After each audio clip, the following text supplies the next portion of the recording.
Starting now.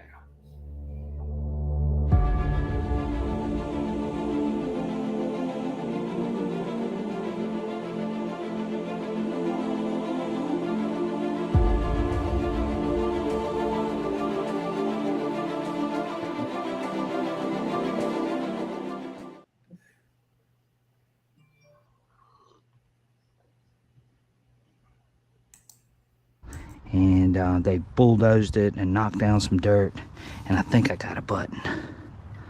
I'm almost positive I got a button. Oh, what kind of button? I do not know.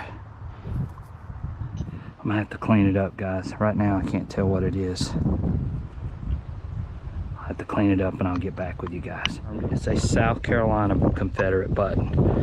You can barely make out the palmetto tree on there, but there it goes, South Carolina button. First button of the day, military button. So I'm real excited to have that. Again, this place has been hit pretty hard, and for us to still find something is really good.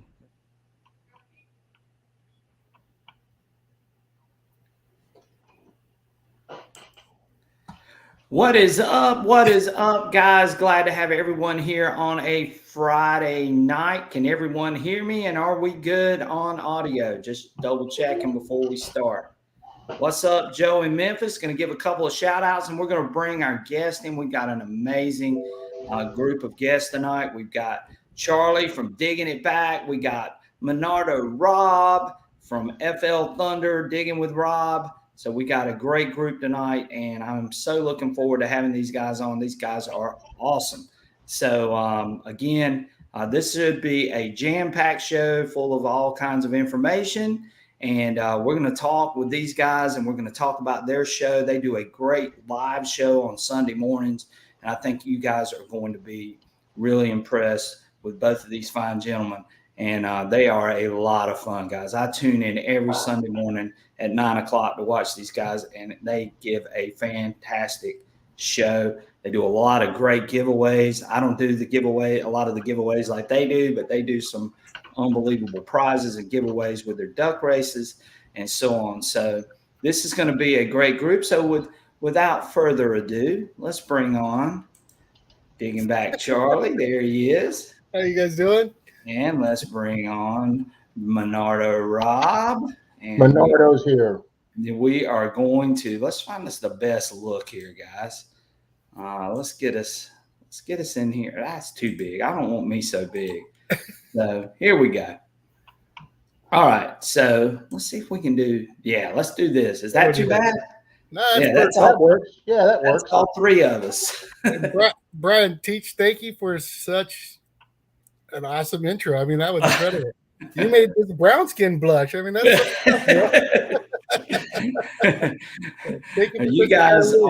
you guys are amazing, y'all. I enjoy watching you guys every Sunday morning, and I know that there are a lot of people on here that are regulars to your show, but there are some people that may not know about your show. They may not know about your channels, and I know you guys do a unbelievable job of representing the hobby. You guys do amazing, and I love watching you guys. So just kudos to what you guys are doing. You guys do an awesome, awesome job. So again, let's give a couple of shout outs here, because I got a bunch of people in the house. I got Jim Active, Ricky Bennett, TN Sharpshooter, who's my main man, Lance McElwain, always on board with us. Bells, who's also watches you guys all the time. You guys know Bells. Regular. Old Pelon, I believe he watches you guys too. Wisco Detect, who's one of my great moderators and friend. Chris, let's see who else we got here. Sonny Coley, who's one of my good buddy Michael Coley's wives. Metal Detecting Northwestern Wisconsin. Just going through the list here. Blasted Cat, always great to have you on board. Carson Chris, and I'm trying to go through Michael naturally. Michael's my main man. Charlie Schimmel, Surfside Dan's in the house. Glad to have him on board. And I think that Dirt Devil Detecting. Glad to have you, Dirt Devil. And I got your email, and I'm looking forward to that package. Can't wait to talk about that. And let's see who else. Anybody? Did I miss Brady's World? Glad to have you on board, Brady's World. Joe in Memphis. I said Jim Active. I'm looking. BK, glad to have you on. and then glad to have Rob and Charlie. So looks like I got everybody. New England Land and Sea just joined in. We got 34 people in the house, and they tuned in to see you guys. How does that make you guys feel? Wow, hope we don't disappoint after that build up. It's Friday night and you're hanging out with us, man. All right. So a couple of things I wanted to talk to you guys about, because I know we watch you on your show, and I just want to ask, hey, what kind of detecting do you guys really enjoy? What's your favorite style of detecting? I'll let Charlie, you start first. For me, there's not really a favorite. I think up here in here in Florida, we kind of get the best of both worlds, because when it gets too hot, we hit the water. Right. Then when the cold comes, we're out in the parks, curb strips, permissions, or other places, maybe looking for relics and stuff like that. Okay, so cool. It's wherever the season's at, that's where we're at. Right. I agree with him. I love doing permissions. Dalton and Troy, the two guys I mainly hunt with, they prefer dirt hunting over water hunting. So I have some different people that I do the beach with. And like Charlie says, if it's too hot, we just go to the beach at night. Our beach down here, Clearwater Beach, is open 24 hours. You can park literally 3 feet from the sand, so we can easily do some night hunting any night. But I like permissions and fields. We don't really have woods permissions down here, but we have. You know, if you've been saw my last couple of videos, Dalton got us that big 12-acre field where there were a couple mid to 1,800 houses on it. We've been killing it on that 12-acre field. We don't get many permissions like that down here in Tampa Bay. Okay. Well, you guys get to hunt. I know, because you being in Florida, I'm trying to cut my volume down here. You guys getting to hunt down in Florida. I know you get to hunt a lot of beaches. So tell me about hunting the beaches in Florida just a little bit, because there's a lot of people who maybe have never hunted a beach or have never been down to Florida. What are some of the, because I know I see this question quite a bit. What are some of the restrictions? What are some of the things that you encounter on Florida beaches that you might not encounter in other places? The biggest thing is be respectful. Right. I think fill in your holes. I've ran into people that detect the beach that they'll dig a hole and they just assume because they're at the beach, you don't have to worry about it. Well, there's kids playing, they're not looking, they can step in that hole, twist an ankle, and take your trash with you. I mean, it's just a common, and that's whether you hit beach hunting, wherever you're hunting, really. But as far as restrictions, we don't, up here, at least where I'm at, we don't have any. Okay. Now, I know down towards Rob's way, towards the Treasure Coast, there are some restrictions where you're not allowed to hunt, and he could probably elaborate on that more than I could. Right, yeah. Well, maybe Rob. Charlie's up in the Panhandle near Alabama. Okay. Which is on the Gulf Coast side. I am also on the Gulf Coast side, which is the side closest to Texas. And then our ocean side, which is the Atlantic Ocean, that's where Daytona is, and Vero Beach and St. Augustine. And the Vero Beach area is an area what they call the Treasure Coast. Right. That's the area where all the Spanish shipwrecks are. And most of that water up to the beach line has been bought as basically metal detecting tracks. It's just like a gold claimer putting claim on gold up in Alaska or out in the woods. They put claims on these water claims that the state of Florida makes money on. Right. And right there at the Treasure Coast, which is right near between Vero Beach and Sebastian, Florida, that is the only place in Florida that you can't hunt the water. Okay. You can do the sand all the way up to the dunes, and you can do all the way down to the low tide line. So if you get out there on a real king low tide that's out 5, 6, 7 feet lower, you can still put your coil into the wet sand up into the edge of the water. But if you're caught in like 2, 3 feet of water, you can get fined because somebody owns that underneath the water. Oh, wow. I belong to the Disney Vacation Club. I used to work for Disney, and their resort is actually right on the beach, and there's a brass plaque there stating that's where 8 of the 9 Spanish fleet ships went down right there off that coast about 50 yards. And that's where most of your Spanish silver and gold pulled out of, right there at that Treasure Coast. Right. So when it's low tide, you can only go out. I mean, you can only go out to the water line, correct? When it's low tide. They don't want you like any deeper than your ankles.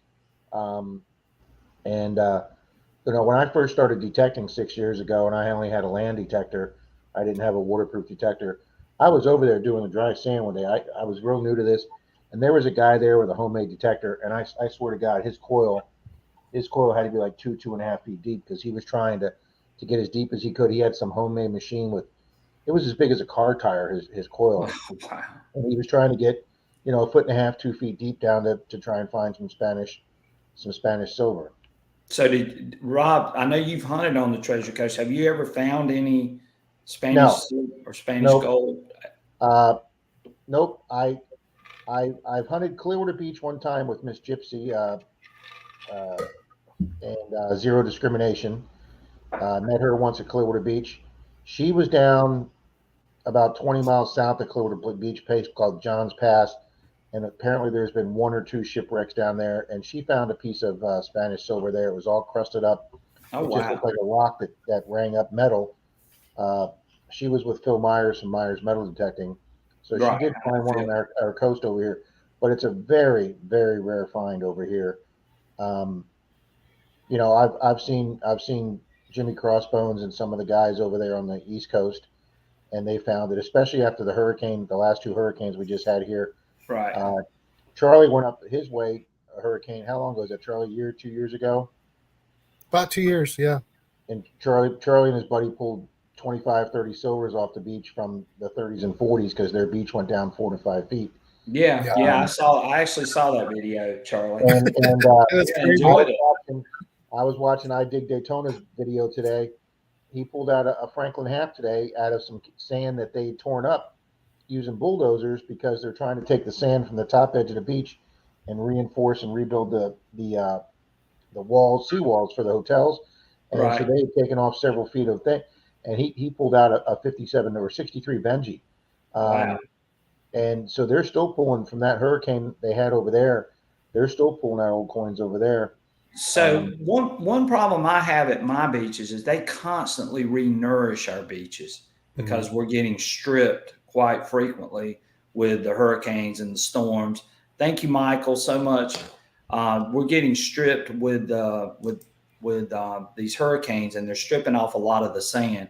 So again, they re-nourish these beaches, and they end up burying everything that we probably would have wanted to find. And, and they do the same with Clearwater Beach because since it's such one of the world's greatest known beaches with that white sugar sand, they always make sure they keep that sugar sand. So when we had the last hurricane here and I went down there, it had stripped off all the sugar sand down to the hard pack sand, and there was quite a few coins and bottle caps and pool tabs laying on the surface because it gets compacted after that. But over the last 6-7 months, it's built back up. It's blown back from the dunes back onto the beach. And then they also have dredges come out, like you said, and they nourish the beach. Yeah. So you don't really find old stuff on Clearwater Beach. You're going to have more of that up around Charlie's Way. Right. And I see. I mean, our beaches are just. I mean, they re-nourish them, and then that's it. And then our beaches get really sanded in. Do you guys deal with that on these Florida beaches as well? When if I hit a beach and it's sanded in, I'm not detecting. Right. It's really loaming. You know that anything that's dropped, like a recent drop, is just sinking further and further down. It's going to get out the range of what your machine's going to hit. You know what I mean? Good. Or I try and play it like, okay, if it's sanded in over here, I'll look for a cut or a hole, in the water where, okay, well, pushed it up over this way, so I'm gonna go hit that deep spot right there. Right. So we don't get sanded in much here because we're on the Gulf side, so we don't get the constant pounding of the waves, since it's more of the Gulf doesn't really have waves unless it's a storm. Right. And our way, it literally depends what way the wind's blowing. If the wind in a storm is blowing out the water out, it'll suck the beach out. If the wind is blowing the storm, yeah, it'll sand the beach in. Yeah. Thank you, Michael. Very nice of you, sir. Michael Coil. Thank you, Michael. I really appreciate that. or Carson Chris asked. Yeah, Carson Chris was asking the trip to Miami in December. He wants to know how those beaches are down in Florida. Maybe you guys can elaborate on that for Carson. Miami has some beautiful beaches, and there is a lot of people in Miami. I don't know how many people detect them. Dennis and I had wanted to do a trip down there, but it never happened. But I would love to detect the Miami beaches. They're absolutely mobbed. And I'm sure they have, like Clearwater Beach, any single night or day on Clearwater Beach, you can probably find between 5 and 10 detectors. And people are like, well, why do you hit a beach with so many detectors? Because Clearwater Beach is so big and so long and so wide that you could have 10 people out there and you're still not going to bump into each other. Sure. And it's got the people. I mean, there's tens of thousands of people per day on that beach. And Miami Beach is the same way. There's a lot of live cams Chris can look at, and he can look at the live cams, and you'll just see how many people are on that beach. Mm-hmm. Right. So that's a good tip right there in itself. Is before I hit a beach, I generally will go to a live cam and see what's happening as far as the water movement's going, or even just a quick look to see who's at the beach, how many people are at the beach. You know what I mean? Right. And then that's the beach you're gonna hit, the one that's most active. And these are great tips because, believe it or not, there's some people that have never hunted a beach that are on here right now, and there's some people that they don't actually know. So those are great tips for those people. It's funny. Our beach videos get way more views than our dirt videos, just because you said 80-90% of the people don't live near a beach, right? And they're just fascinated with these beach videos. Exactly. Are we going to find an old relic or an old toy car or something cool like that? No, 99% no. But we got a lot better chance of getting jewelry, gold, rings, sure, and coins. And it's a completely different. In a lot of ways, it's a lot easier because you're not digging through hard packed dirt, or if it's dry or hard. Usually, your first 6-8 inches of sand is very soft. So, and then the water, like Charlie says, I've got bad hips and knees, and you get out there in that cold water, and it feels great, and you can go out there all day, waist deep of water. Yep. Man, you got some generous viewers there, sir. Well, these guys are all regulars. We've got a very strong community. TN Sharpshooter is one of our regulars, and just to say this too, TN Sharpshooter does a lot of great videos, especially right now about the Deus 2. So if you're waiting on the update and you want to get some information about the XP Deus 2, his channel is going to be the one that you want to check out. Might not be my channel at first because I've got to learn. I got to learn the update. So, but Sharpshooter has. I was watching some of your videos because I'll be honest with you, I'm not real familiar with your channel, right? And I know nothing about the Deus 1 or 2, right? So I had no idea what that. Was it the MS6 or the MG6? Yeah, WS6. WS6. Is that a separate control pod? Yes, it is. It can be, but it's also part of a headphone. So just to sort of show you, there's the WS6 right here in front of you. So that in itself is a contained control pod. That is. It's basically operates just like the remote on the XP Deus 2. And Teach, the only difference between the two really is it. I know some of the settings, but it doesn't have a speaker. It's not waterproof, right? Or it's not waterproof. It doesn't have a speaker. But if you're not planning on getting in the water, this is a no-brainer, guys, because this is $799, and you're getting XP Deus 2 performance in this WS6 module. So that's actually like a different model of the Deus 2? No, it's still the Deus 2. It's just compacted into this pub. But that control pod itself is not waterproof. It's not waterproof. You could buy a waterproof kit and put it in a bag, and you could go out in the water and connect. You could take your regular, because I see your two machines. I watched one of your other streams. Right. And so the other Deus 2 is waterproof, and then you put the cable on the coil with your waterproof headphones, and then you can go underwater with it. Yeah. The XP Deus 2, the regular remote will go 66 feet. Holy smokes! Yeah, so it's as good as any Excalibur machine that you guys maybe have used. I know I was talking to Charlie earlier. I think you said you had an Excalibur, Charlie. Yeah, I have an Excalibur too. Yeah. Right. So this is goes deeper than about the same. Excalibur goes deep, this machine goes 66 feet. You've got all of those settings that you can use on the Deus 2 on the regular remote, which is just phenomenal. This little unit that you see here does everything that the remote does. There's only two things that you don't have here, and that is an external speaker, and you don't have an XY screen, which is what is on the regular Deus 2.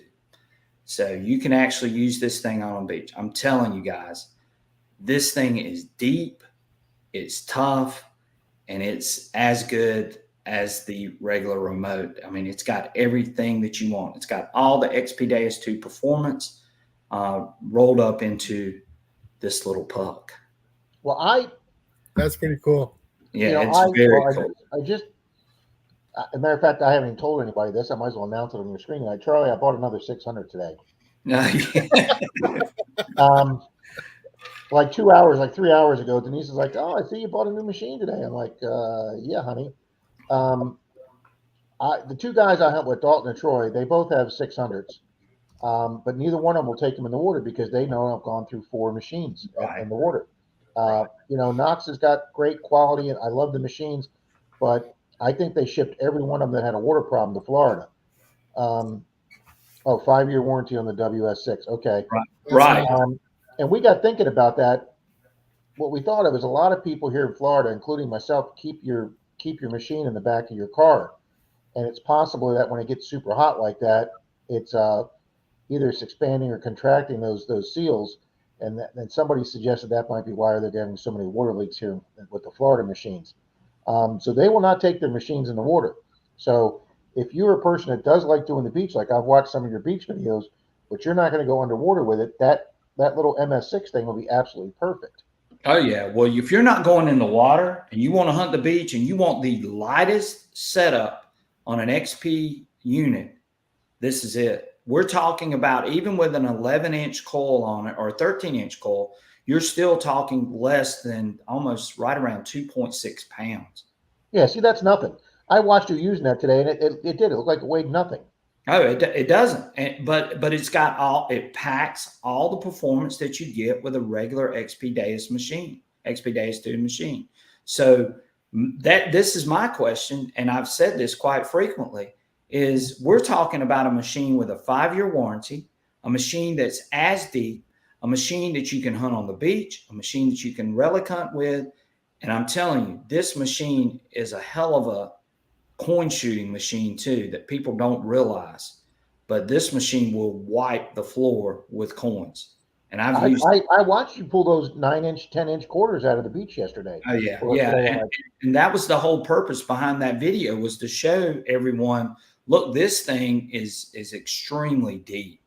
I mean, there were some targets that I dug off the beach that day that were close to 14 inches, between 12 and 14 inches. Now, that was with the 11-inch coil. Now, I also have a 13-inch coil too, and it goes extremely deep as well. They're pretty close to being the same, but the 13-inch coil gives you a little bit more.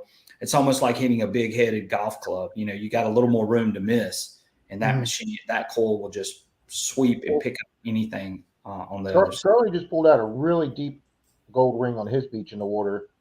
I have only, in my 4 or 5 years of sand and water detecting, I've only pulled one deep ring off the dry sand on Clearwater Beach, and I think somebody purposely it was an Indian, like East Indian ring, and I don't know if the person buried it for bad luck or whatever because the person died or whatever, but that was the only ring that I found super deep. On our beach here in Clearwater, stuff's not super deep, so that's why. Here in the state of Florida, I don't feel I need the Manticore or the new 900 that gives you the extra power. Stuff's just not that deep a lot here. Charlie may find a little bit different up in his area, but here in Tampa Bay, when I get a Seagull 8-9 inches deep with the Knox, and I start digging on an old permission, it always turns out to be the old cast iron pipe from the home site. It does. Well, I will say this. You can take this machine, and once this update, which we do have an update, and we're going to talk about that in a few minutes, but once this update comes out with this machine, what you're going to see is this machine hit even deeper. And what you'll be able to do, Rob, and if you do get one of these, or you ever decide to get one of these, what you're going to find is you can go back like during the off season, and you're going to be able to go and hunt. Whereas a lot of people aren't going to be able to find some of those deeper targets. The Equinox is a great machine. It's a deep machine. This machine is deeper to me. You know, and I'm not gonna dispute that, because I hunted Clearwater Beach once with Jeremy from Digging Up the Carolinas, and he had the Charlie. What's that real heavy machine? The CTX 3030. The CTX 3030. Yes. I mean, first off, he handed it to me. I almost dropped it. I'd never felt the machine that heavy. I mean, I think it was like 7.5 pounds. I almost died. Right. Yeah, that thing is heavy. That's really he was hitting bottle caps at 11, 12, 13 inches that I wasn't even getting a whiff at on the Knox. That machine's unreal. But again, the deeper in Florida, there's a sweet spot for coins and relics in Florida. And then when you start getting down to the 9, 10, 11 inches, it's usually going to be an old nail or that cast iron pipe. Well, and that's another thing too. You're bringing up a great point, because one thing that the Deus 2 does is it helps you in that separation of some of those bad things that you're digging that you might think is a big iron pipe, but the Deus 2 has the ability to help you separate some of those targets. And again, with the update and with the new settings and the things that they've got with this machine, I don't know if you've ever watched any of my relic hunting videos, but my relic hunting videos are probably even more impressive, because most of the places that I'm hunting are littered with iron. I mean, we're talking about a carpet full of nails. We're talking about pot iron that's, like the size of this, that are just laying all in the ground. Well, I can pick out targets with this Deus 2 next to those big pieces of iron. And this machine does something that I've never seen. And I use the Equinox. I've used the Equinox 800. I've used a few of the other machines. I've used Excalibur. I've used, before that I had Whites. I had a MindLab E-Track. I've had all sorts of machines, but this machine really does a great job of separating some of those targets. And and I'll be honest with you, I think that's a little bit of a weakness on the Knox. I can't tell you how many beautiful diamond quarter signals I've got that are just gorgeous. Right. And you're very disappointed when it turned out to be a big rusty nail. Right. And I know that Calabash and TNN Sharpshooter, you done some extensive testing with it, with the Manticore versus the Deus, comparing signals. And I think Calabash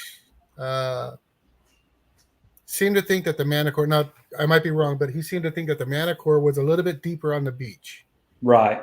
But the Manticore also with the iron, when I saw the videos with the iron where they sounded so good, I was like, and this is before I got my machine, I had already ordered. I was like, man, I just threw away $1,600. The tone sounds so sweet. Well, and both of you guys know this. All these machines are deep. Rob just said it. You just said it. I think where we're going to separate some of these machines is what they do with some of those deeper targets. How they can just like what I just said a minute ago, how they can separate in certain conditions. And I think that's where we're going to see some of these machines sort of distance themselves from others. The Manticore is an awesome machine, Charlie. And Rob, I know you use the Legend too, though, don't you? Which machine? I've only had all MindLab products. Okay, all right. I got people telling me I should be trying the Legend. Right. Okay, so Rob, do you have the new machine, the new Equinox, or do you have the older one? No, I've got an 800 and I've got a 600 on the way. Dalton and I were going to buy 900s, and I went down when Debbie was here from MindLab, and she was doing the presentation live at Myers Metal Detecting, and she let me film it from my video, which has gotten over 5,000 views. So I was down there when she was showing off the Manticore for the first time. Yeah, I saw you in that video, Rob. And then she had it outside, and I picked it up, and it was compacted, and it was light, and it looked like a great machine. And what I think what you're talking about with the separation, I think Equinox went to the 99 numbers like the Deus and Nocta has, because with a 40 number range, they weren't getting the separation that those two other machine companies were getting. So I think that's why when they came out with the new line, the 7 to 9 and the Manticore, they went to the 0 to 99, because just like you're saying, you can distinguish between that old iron and a coin.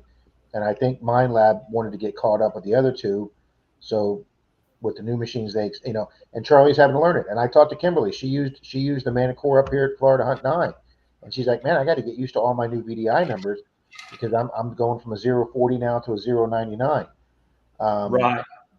So I just decided that that little bit of separation, that little bit of depth, I didn't need that for $1,600. Right. Yeah, I get it, Rob. And that's where like I was just showing you guys, that's where I think the WS6 comes into play. Somebody that wants Deus 2 technology, they want that 5-year warranty, they want that lightweight shaft, they want those things for $799. You're gonna get me in trouble. That's the same price as an 800. So I'm gonna get you in trouble. You're gonna get me in so much trouble. I'm such Charlie. That's why I didn't get the Manticore, Charlie, because I didn't want to get in trouble. Okay. I ended up buying 2 Manticores because I couldn't wait for one of them. I know. Well, you did the one for the yeah. But you did the one for the giveaway. 6. I'm gonna end up buying that. You got. Your viewers have some great comments and questions. Michael. Oh yeah, they do. Yeah. Have you guys had any close calls with the wildlife in Florida? I have not. I have. I have not had any. Yeah. We were out in the water, me and my friend. We were out detecting, and I'm just going forward, right? Just walking. I'm only in about waist deep, maybe a little bit less than that, and we're just swinging, moving down in the water, and then next thing you know, I look up and people are running out of the water, just like Jaws. They're booking out of the water, right? I turn around and there's a shark out there, right? Yeah, and I'm like, well, it's way over there, no big deal. Well, I kept getting a little bit closer and closer, and then I was thinking to myself, I wonder if the coil is scaring this thing off. Then that thought went away, and I was out on the dry sand in a second. So yeah, I've had that one experience. Now we do have a lot of man-o-wars. Man-o-war. Yeah, those are tough. We have them here in South Carolina too. So yeah, we have a season here for the stinging jellyfish that when you get in the water, you got to do the they call it the jellyfish shuffle, the manta ray shuffle. So you don't want to disturb them and either get stung by a jellyfish or have that tail of the manta ray going at you. Right. Rob, somebody asked a good question for you. They said, why didn't you buy the 700 rather than the 600?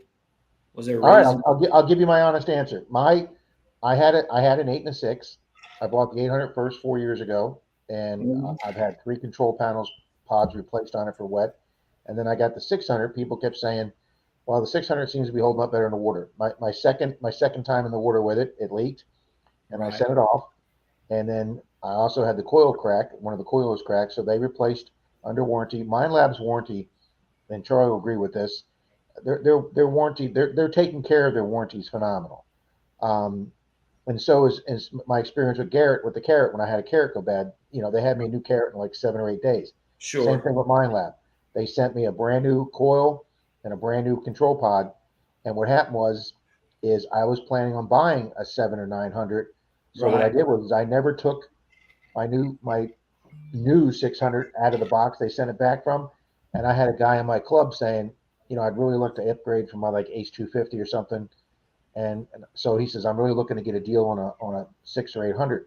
So he bought my 600 that I'd never turned on yet, that was brand new. And then when I got that big traffic crash 3 months ago and it snapped the shaft on my 800, I'm sponsored by Detector Warehouse out of Texas. Okay. And so they sent me a new shaft for my machine. They just sent me one. I asked them, how much is it? The guy goes, no, I'll just send you one. So I had basically an entire brand new machine that had never been turned on. And he bought it from me for $400. Now, I looked at Detector Warehouse, and Mind Lab's actually running a deal right now where if you buy They're the running a 600, special. they're giving you the 6-inch coil for free. Yeah, that's a good deal. That's almost a $200 coil. So I bought it today. I asked him if he wants to buy the 6-inch coil from me. He's buying the 6-inch coil from me. So I will have a total outlay of $99 for a brand new machine that will now have 3 years of warranty. I couldn't pass that up. Right. Well, now whether I came up with another $400 or $500 to buy the 700 or 900, yeah, then I have spousal issues. But having getting a we new all metal have detector, those things come up for sure. having Right? a new metal detector, having the old one pay for this one, yeah, that's why. Okay, all Would right. I eventually like to get a 7 or 9? Yes, I would. Yeah. But somebody also said, make it work. I've only been to the beach one time. It's too far away. You guys are spoiled rotten. Yes, we are. Make it work. Yeah, and all of us are close to the beach. I'm only a mile from the beach, by the way, guys. Oh yeah. But the problem I've got is my beach is not a crowded beach at all. My beach is like desolate. So when I go out and hunt, it's like, oh my gosh, I'm just swinging for days. I got to hunt Ocean City for one weekend, Ocean City, Maryland, and I also got to hunt the beaches at Hilton Head, South Carolina. And those are pretty exotic names. Those are pretty well-known names for beaches. So when I did those videos with Ocean City and Hilton Head, I got a ton of views on those because, like you say, those are destinations that people would love to go to for vacation. Sure. So when they get to see those on a video, they get watched. So Yeah. So tell me, I mean, since we're still talking about the beach, what sand scoops do you guys like to use? What's your favorite sand scoop? I have the Note to Macro sand scoop. Okay. They have one out, but I also have another one, and I forgot the name of it. It wasn't something terribly expensive. I think it was like $100 for the scoop itself. Okay. And then I went and got the carbon fiber shaft and all that stuff for it. I like the Note to Macro sand scoop. It's really nice. It's good to travel with because it's small. The only problem I have with it, the holes in it are so big. If you hit a earring or something like that, is plopping right through it. So you got to put the mesh in the bottom of it. So we don't want that to happen, Charles. No, for sure. I got the Coob. The Coob. I don't know how you pronounce it. COOB. Their Extreme 7 scoop. It's got the small. I think they're like 7mm holes, the hexagonal holes. So it does hang on to your little stud earrings. And the way the hexagonal holes are, if you get like a little thin chain or something, usually one of the point corners of the scoop will grab it. Gotcha. And then I have a fiberglass shaft with it. It's not a carbon fiber, a little bit light, but it's a little lighter with the fiberglass shaft. Right. And I like it because it's got a wide mouth. My weakest part of my detecting is my pinpoint, which is why I love the sniper's coil with the 600 when you're doing yards and stuff or curve strips. Right. I mean, it's always going to be under that little coil. But when I'm in the water and I'm in 3-4 feet of water, I mean, I sometimes it's just hard to get that target when you're that far away. I'm not a tall guy, so by having a wide scoop mouth, there you go. Dirt Devil says I use the Coob as well. Right.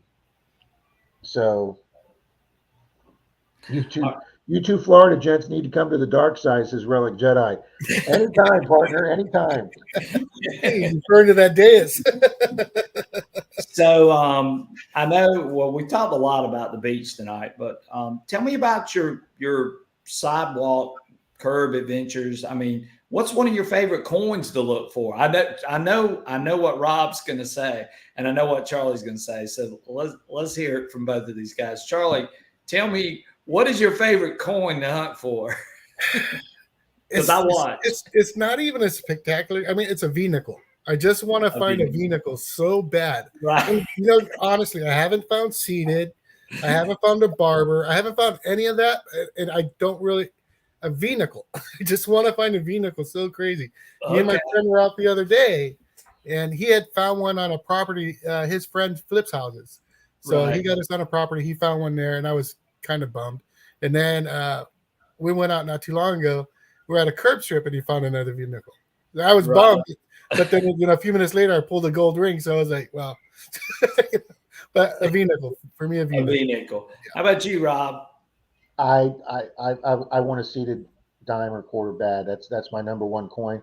I got an 1892 barber in a yard last year, or earlier this year or last year, and I sent a picture to Dalton and Troy, and Dalton sent me back a text that said you just missed it by 1 year, and then I realized that was the first year of the barber, and if I'd have been 1 year earlier, 1891, I would have had my seated. But it took me 5 years to get my first 1890 silver, and so now that I finally got the 1800s for silver, yeah, I want that seated. Both Dalton and Troy have seated. So I did get 1 2-cent piece here in Florida. That is one coin I treasure tremendously because I found it on like an 1890s property, or no, I'm sorry, I found it on a 1925 house across the street from 1890s property, an entire block that we did. But when I got that 1867 2-cent piece, and I don't know if you know the story about that, but I was doing this guy's permission yard, and every time he heard me get a signal, he'd come out of his house to see what I found. Oh yeah. And and then he'd say, well, what is a 1920 wheat penny worth? I go 2 cents. So he kept coming out, and he didn't come out when for some reason he didn't hear the signal when I got the 2-cent piece. So he'd come out and he's like, how you doing? Well, I told the guy I'd show him and tell him everything I found. So I showed him the coin. He goes, what the hell's that? And I go, that's a 2-cent piece. He goes, I've never even heard of one of those. I go, they only made them for a few years during and after the Civil War. I said, it's kind of rare.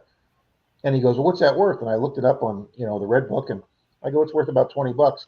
And this is what the guy said to me. He said, well, I'll tell you what, you give me $20, you can take that coin home today. So he made me buy my coin I found out of his yard. And people said, I'd have thrown it back at him. Oh, no. I wanted that 2-cent piece bad. I went to the car and got a $20 bill. There you go. So, and that's the only time that's ever happened to me. So, I just found with Dalton in a park, nonetheless, I just found an 1874 Indian, and that's now my oldest Indian. Okay. So yeah, mine's a seated, Charlie's the V nickel, and I may have found one with Charlie on Sunday. We don't know because it was only 2 inches down in front of a curb strip in front of an 1896 house. It is definitely a nickel. We measured up against a modern nickel, but it is literally, it almost looks like a blank planchet. It's so worn. Well, I'm glad I did not select my video of me digging the seated coin for you to show up on this live stream. Hey, I'd give you a thumbs up too, because you're probably going to see me do the gold dance when I find that seated. Oh, look, hey, and I want to see that whenever you do it, and I want you to let me know too when you do it, because that's going to be. I was with Shane, Ohio Over History, in Ohio, right? With Iron Antler Beard and Beard's dad, and we were doing a big old field next to an old church he had permission on, and I dug an old quarter, and I was like, come on, is it going to be my seated? And he goes, oh no, it's you, Rob, you're going to be excited. And it's my first and only barber quarter. I've only got one. That's okay. I mean, you saw me get pretty excited with Shane out there, right. But it's funny. I go all around the country and I detect, and I come back to 5 miles from the house to get the 1892, my oldest silver. It's just funny. You go all around the country. It's funny how that works. So yeah. I go. You'll get a kick out of this. I'll share this story, but I'm gonna be quick about it. So I'd never dug a shield nickel, which is something, that I'd seen people dig, but I'd never dug one myself. So I've been to all these Civil War sites. I've been to, I've been in the woods. I've been to all these plantations. I've hunted all around, and I never dug a shield nickel. Guess when I dug a shield nickel? I dug it right across the street from my house. God, how does that happen? It's been waiting for you there all this time. Here I am wandering around all over the place, and the shield nickel was right across the street. So they cleared some land. I actually went over there, and out flies the shield nickel. So that it just shows you do the same thing as us. If you're taking a trip or you're driving somewhere you don't normally drive to. When I see an old house now, I don't look at the house now. I go, ooh, I'd like to hunt that ground. Oh my Oh God. man, I'm the there's world- something. You just know there's something sitting there waiting for you. Oh yeah. Well, I'm the world's worst because I live in South Carolina. So everywhere I'm driving, my wife is like going, "What are you looking at? You're not paying attention to the road." You know, I get that all the time. Oh yeah, is that not, she'll cuss me out. I just would love to be on in an area around that old. That would just be phenomenal. Well, you Because guys, because a largie is one of my other top bucket listers that I'd love right? to find. Well, I went for almost 4 years before I dug a large, Thanks, and it's it was I dug one, and the funny thing was I dug coins that were a lot rarer than that large cent, and I dug pieces that were a lot rarer than that large cent, but I didn't have a large cent, so I was like, well, what's wrong with me? But the problem I run into, and I know you guys run into the same thing, is that a lot of these places that I'm hunting have already been hunted. Mm-hmm. And then you go in, and what's going to be the first thing that's going to be found? It's going to be the large cents. It's going to be the big coins, the most obvious targets. Those targets, your solid ringing high tones. Yep. right? Those targets are long gone. So that's the places I was going. So eventually I did get those. You can get those mid-tones and get your buffaloes, your shields, your V-nickels, trimes. I've never dug a trime. I've dug one. right. I dug a fish scale Canadian half dime. I have one of those. So you're going to get me got me 10 years. Got so spill bucket lister. Congratulations, Jim. Yeah. Wow, Jim. Right. So yeah. Jim, they sound like glue, Charlie. Oh, I don't have a great bust yet. I'm like that's hurt, Lou. Well, I tell you what, another problem we have up here, Brian. Yeah. I think Rob experiences the same thing. Majority of our soil here is sand. Right. Because we're right on the water, right on the beach. So, and that's so all easy. your older targets is just down, down, down. You know what I mean? Out of reach for a lot of these spots. Unfortunately. Right.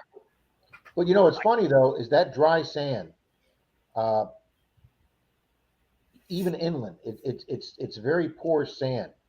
I live in Oregon, so things aren't too old. Yeah, Gary, Gary, I'm not complaining because, occasionally we can run across a late 1800s farm, or there's not many here, but this 12-acre field that Dalton got, this has been something that you probably get up around Brian's way. It's just such a rare. We maybe get one permission a year like that. So, but yet when we do get our coins out here, I get a lot of comments from people saying, "I can't believe how good that coin looks out." And some of those comments, the way they're set up, are like, "Yeah, that really didn't come out of the ground. It looks way too good." Our sand here, unless somebody's done a lot of farming and put chemicals in, our stuff here comes out just phenomenal. Yeah, it does. Literally 99% of your Indians are readable. Your Wheaties, sometimes they clean up so well you can see the lines on the wheat stalks in the back. Your V-nickels, every now and then a buffalo will come out corroded, but for most of the time, your V-nickels, your shields, all that stuff is. Excuse me. You're good. What happened? We'll see you later, okay. Pelon. They're in the cup holder in the car. My half real rang up as a midtone. Yeah, see, that's what I'm saying. Otis, right. That's one of our viewers there, Brian. Outhouse Otis. Yeah. Outhouse Otis is one of mine too. And one thing that he brought up, which is what a lot of people don't realize, is that some of those older coins, they don't ring up like those newer coins. And the VDI or the target ID, whichever one you want to call it, they're going to ring up totally different, depending on what detector you're using too, in a lot of cases. But they do ring up slightly different. And so, Jim Active. Flthunder has a question for you, Brian. Do you think they'll come out with an HF coil for the Deus? I don't know what an HF coil is. Well, a high frequency coil, but the Deus 2 is already high frequency. And I think he's talking about the elliptical coil, which is a small coil, which will be like a sniper coil, like the 6 inches for the Equinox. I was going to ask you that if they had one. Yeah, I feel like they're going to. I just don't know when. I haven't heard anything, but they did it for the Deus. I can't see them not doing it for the Deus too, because it was a great coil, and a lot of people love that coil. If you were to buy the ORX, which is the sort of the, I won't say the downgraded version, but the cheaper version of the Deus 2 or the Deus 1, excuse me, then you got that elliptical coil with it. You could buy that elliptical coil with it, and it's a good coil. So I'm hoping that they'll come out with that, because on the Deus 2, I think that's going to be huge. So Have you ever used the Knox with the 6-inch coil? I have used it. In fact, I made a video. There's actually an older video that I did using the Knox with the 6-inch coil, and I actually talked about why I used it, when I used it, and so on. So unless we're on a field like this 12-acre field, like I said, which is rare for us, most of the time we're doing small yards or curb strips. I mean, we hardly ever take on land now. We hardly ever take the 6-inch coil off. And one, you can swing it all day long because it doesn't weigh anything. Right. But when Troy first got it, when he first showed up at a site with that, I thought it was the dorkiest looking thing I'd ever seen. It looked like a hockey puck sitting on the end. That's exactly right. And then Dalton got one, and I tried his, and then I finally was. When I went to go order mine last year, during a year and a half, 2 years ago during COVID, Calico was out of it, Amazon was out of it, Phil Myers was out of it. Every place I called around the country was out of the 6-inch coil. And then I called the local shop right down, well, not down the street, but where we used to hold our metal detecting club meetings at Bill Jackson's Outdoors. And the guy goes, I got one left here. I go, put my name on it. I'm driving down there right now. Right. That was like the only one they had left in the United States. And it's just so popular. But I mean, it's so fast to dig with that, because the target's underneath that little teeny 6-inch thing, and you hit it and you get it out and you move on to the next one. Right. I'm gonna be honest. I'm gonna be honest with you, Rob. I've used the 6-inch and I used the 5x9 on the XP Deus machine, and I still love my 9-inch on my XP Deus too. I think that's a good size. Yeah, that's my original 705 came with an 8-inch coil, which I didn't know any difference. And then when I broke it, I went out and bought the huge. I bought that 15-inch Nell coil for my 705. Right. That was like lifting up the CTX 3030. I mean, it covered ground, but that thing it's not like the new coil the Knox has, the 13-inch for the Knox. That's pretty light coil. But I think that 9-inch coil is a good size. Just I like the 11-inch on the Knox. Well, I was always hoping that Equinox would release a 9-inch coil. I think it would be popular. I do. A concentric 9-inch coil. Could you imagine what that would have done on the Equinox at that point? They never did, for whatever reason. There's got to be a reason behind it, but I don't know. It's funny. In our Sunday stream 2 weeks ago, I did a poll asking people if they thought that there were too many new. I saw that. I saw that. And originally it started off like 60 to 40, saying yes they were, and then when the poll finished up, it was almost. Yeah, there you go. The Coil Tech. A lot of people use that Coil Tech for the Knox. Mm-hmm. Jeremy has one too. And it ended almost 50-50 because, like, somebody made a comment. Yeah, there's a lot coming out, but that benefits the consumers because you got the competition. The prices are coming down. Right. I mean, you look at the Simplex and now the new Xterra Pro. 8 years ago, if you'd have told somebody that's been metal detecting 20 years that they're going to come out with a waterproof machine good for 15 feet for under $300, they'd have laughed at you. Right. Yeah. They'd have said, "There's no way you're going to have a waterproof machine that cheap." Right. And the Simplex, Nocta, and Mind Lab are selling the crap out of those now. Right. Yeah. The Xterra to me is a phenomenal machine that's just come out, and with it being 16 feet and $269, the only drawback right now to that machine is the headphone issue. And it's ridiculous what Mind Lab has done with the headphones. Yeah. And I know everybody on here is going to agree with me on this, but the headphones are just crazy. You can only buy two different types of headphones, or you've got to buy some sort of wireless transmitter, and you got to jerry rig it or figure out how you're going to work it that way. And so that becomes just really, really, really cumbersome. So even with the Manticore, like the headphones on that thing, they feel really plush. I like them. right. But I'm stuck with them, and the thing, and like right now, it's starting to warm up, and man, that thing, it'll just bake you. I mean, it's so hot. You know, I got to try. Did you get headphones with the Xterra, Charlie? Do they come with them? No, they do not.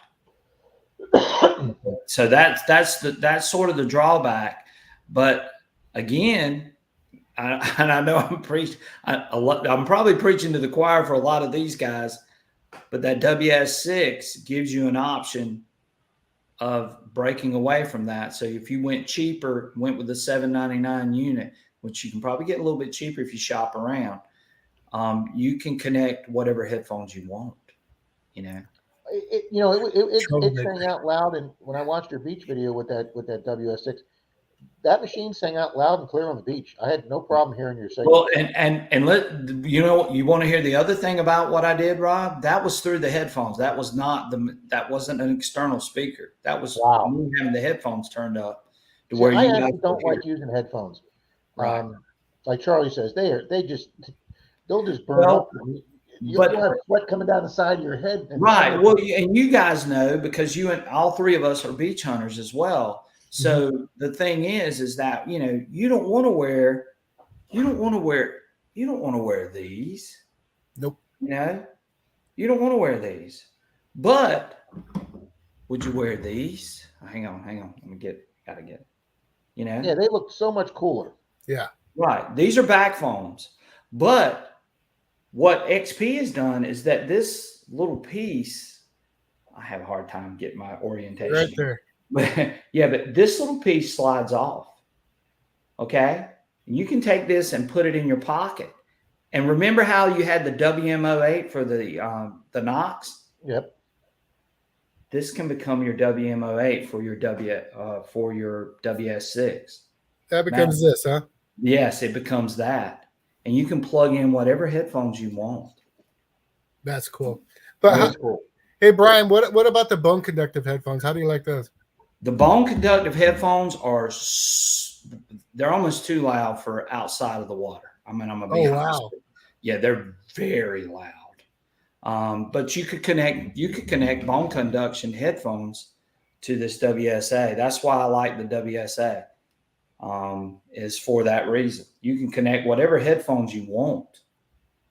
That is cool. Yeah, and the only thing you need to do that with, I'm so bad with orientation. The only thing you need is there's a little plate that you slide on the back that will make it to where you can plug in any type of headphone. Gotcha. Can I ask you a question, Brian? Sure. I know in the beginning, and I don't know if they fixed this problem or not, but with the Deus, was the Deus 2, right? The pod itself, I heard people were losing them, like they popped off real easy or something like that. Right. So you can buy a better connector or a better slide-in device where you can slide it in to where it locks on, and you can screw it down to where it won't come off. Oh, okay. There are a lot of third-party groups out there that have had it. They even make one for the remote that you can actually put it in a case that locks onto it. Oh, wow. So yeah, there's all sorts of different things that you can do with that. I do agree that the engineering part of that, maybe XP needs to sort of look at. We shouldn't be having to go to third party to keep that thing from popping off. Yes, you put a lanyard. I hunted with Jeff High-Tones Drifter, the guy from Austria that came over here and stayed with Denise and I. Right. And that was his one problem. That slide piece, he wore it around his neck. He said it was just easier than trying to keep it on the top of its stand. Right. Well, and here's the other thing. A lot of Deus 2 users, some of them don't even use the remote. And I do that occasionally. They can take that remote off the top of the shaft and put it in their pocket. Mm-hmm. You got to remember, everything is wireless on the Deus 2. So you can put that thing in your pocket. You can hang it around your neck. You can put it in a little arm strap, like a little cell phone arm strap. You can put it on the side. With the WS6, they even make a wristband that you can put it on like a watch. Oh, that's cool. Yeah, that's cool. Yes.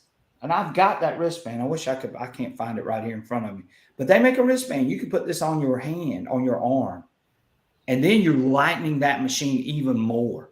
And you're talking about going out on a machine, going out on a beach, and you're swinging a 2.6 pound or 2.5 pound machine out on that beach all day long. Think about that for a minute. That's yeah, you can stay out there all day long because you're not going to get arm fatigue. Exactly. Surfside Dan says that you. the bone headphones and the iron are a bad mix. Yeah. Yeah, you'll blow your eardrums. Oh, really?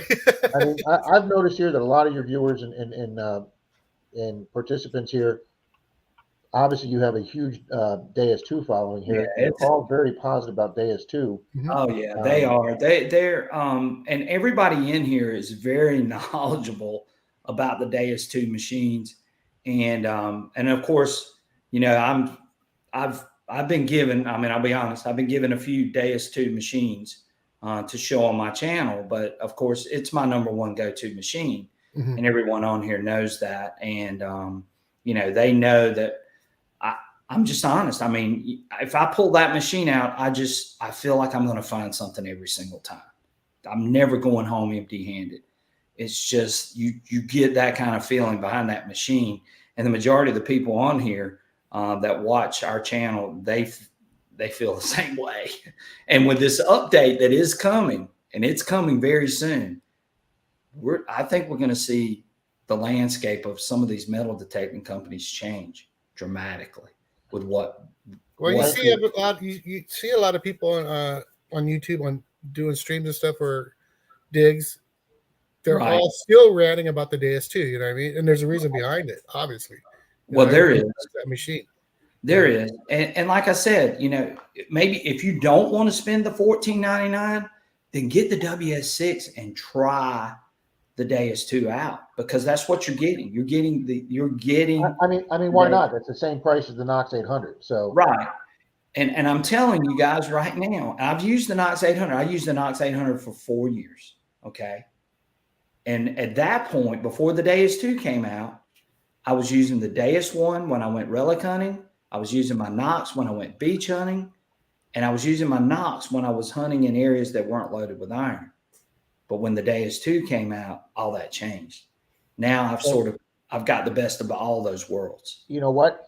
I don't know if you follow Merrill from New York Metal Detecting, but he was like a worshiper of the Knox right up until the Deus 2 came out. Right. And he says a lot of the same things about it you do. He loves it.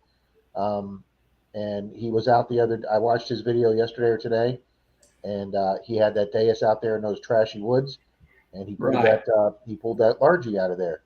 Right. Gary N had a nice little piece of advice for me there. I always found the target's 4 inch behind where you think it is with the Knox and in the water. Yeah, I saw that. Thank you, Gary. I will keep that in mind the next time I'm in the water with the Knox. I'll dig a little further behind. And guys, and I know somebody just said this, Relic Jedi brought this up again. And I'm not saying that the Deus 2 is the machine for every single person in here.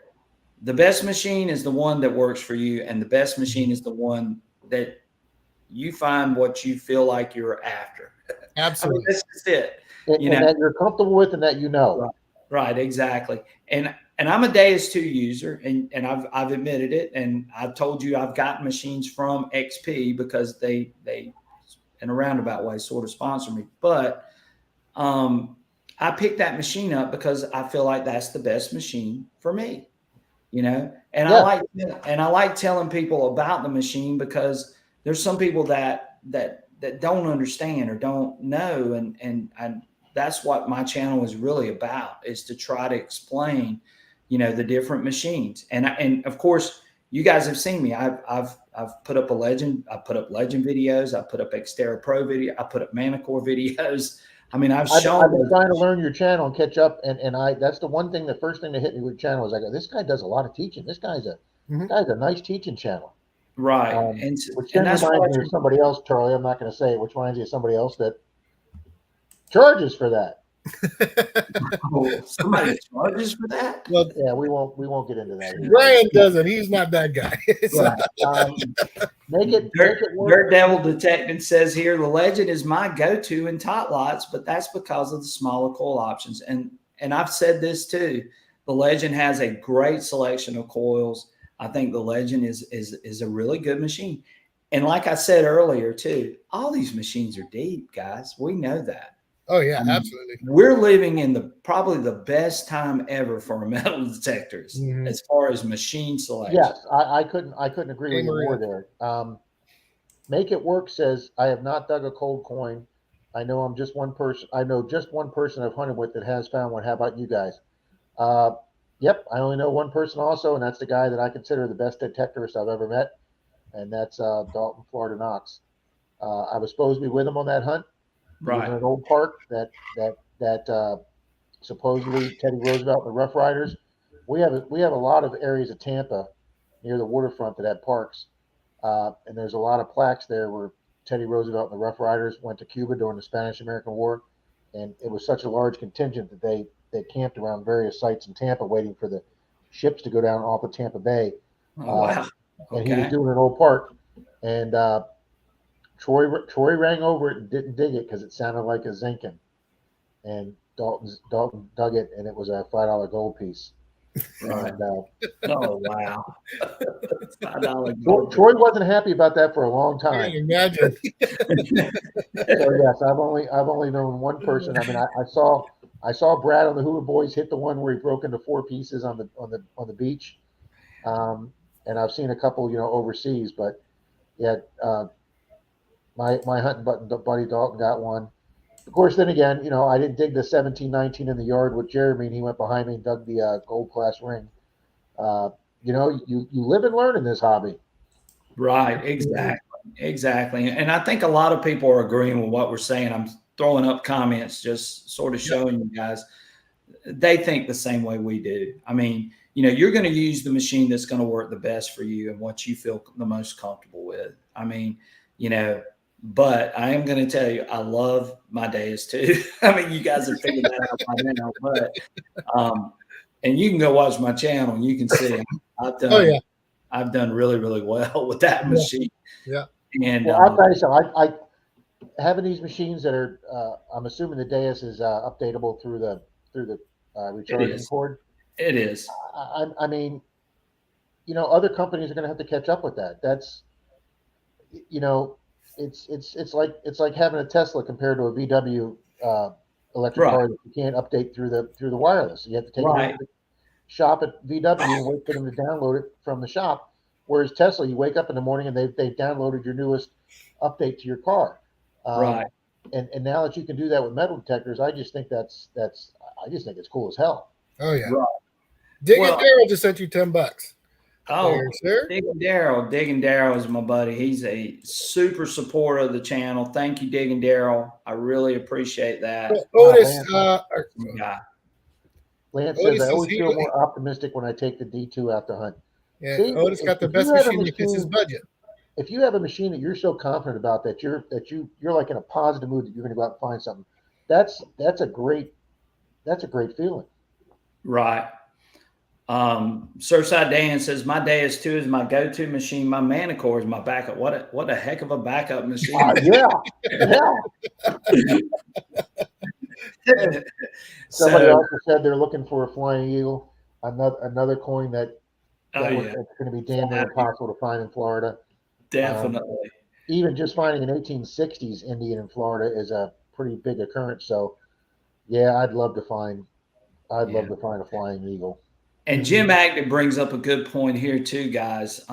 He hunts at least 20 hours a week and still so much more to learn on the Deus 2. But holy smokes, so many options on the Deus 2. Manipulation is everything.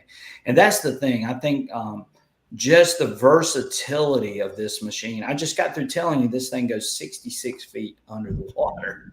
I mean, come on. I mean, how many machines can do that? And then, you've got all these different things that you can set up a machine. You can set this machine up.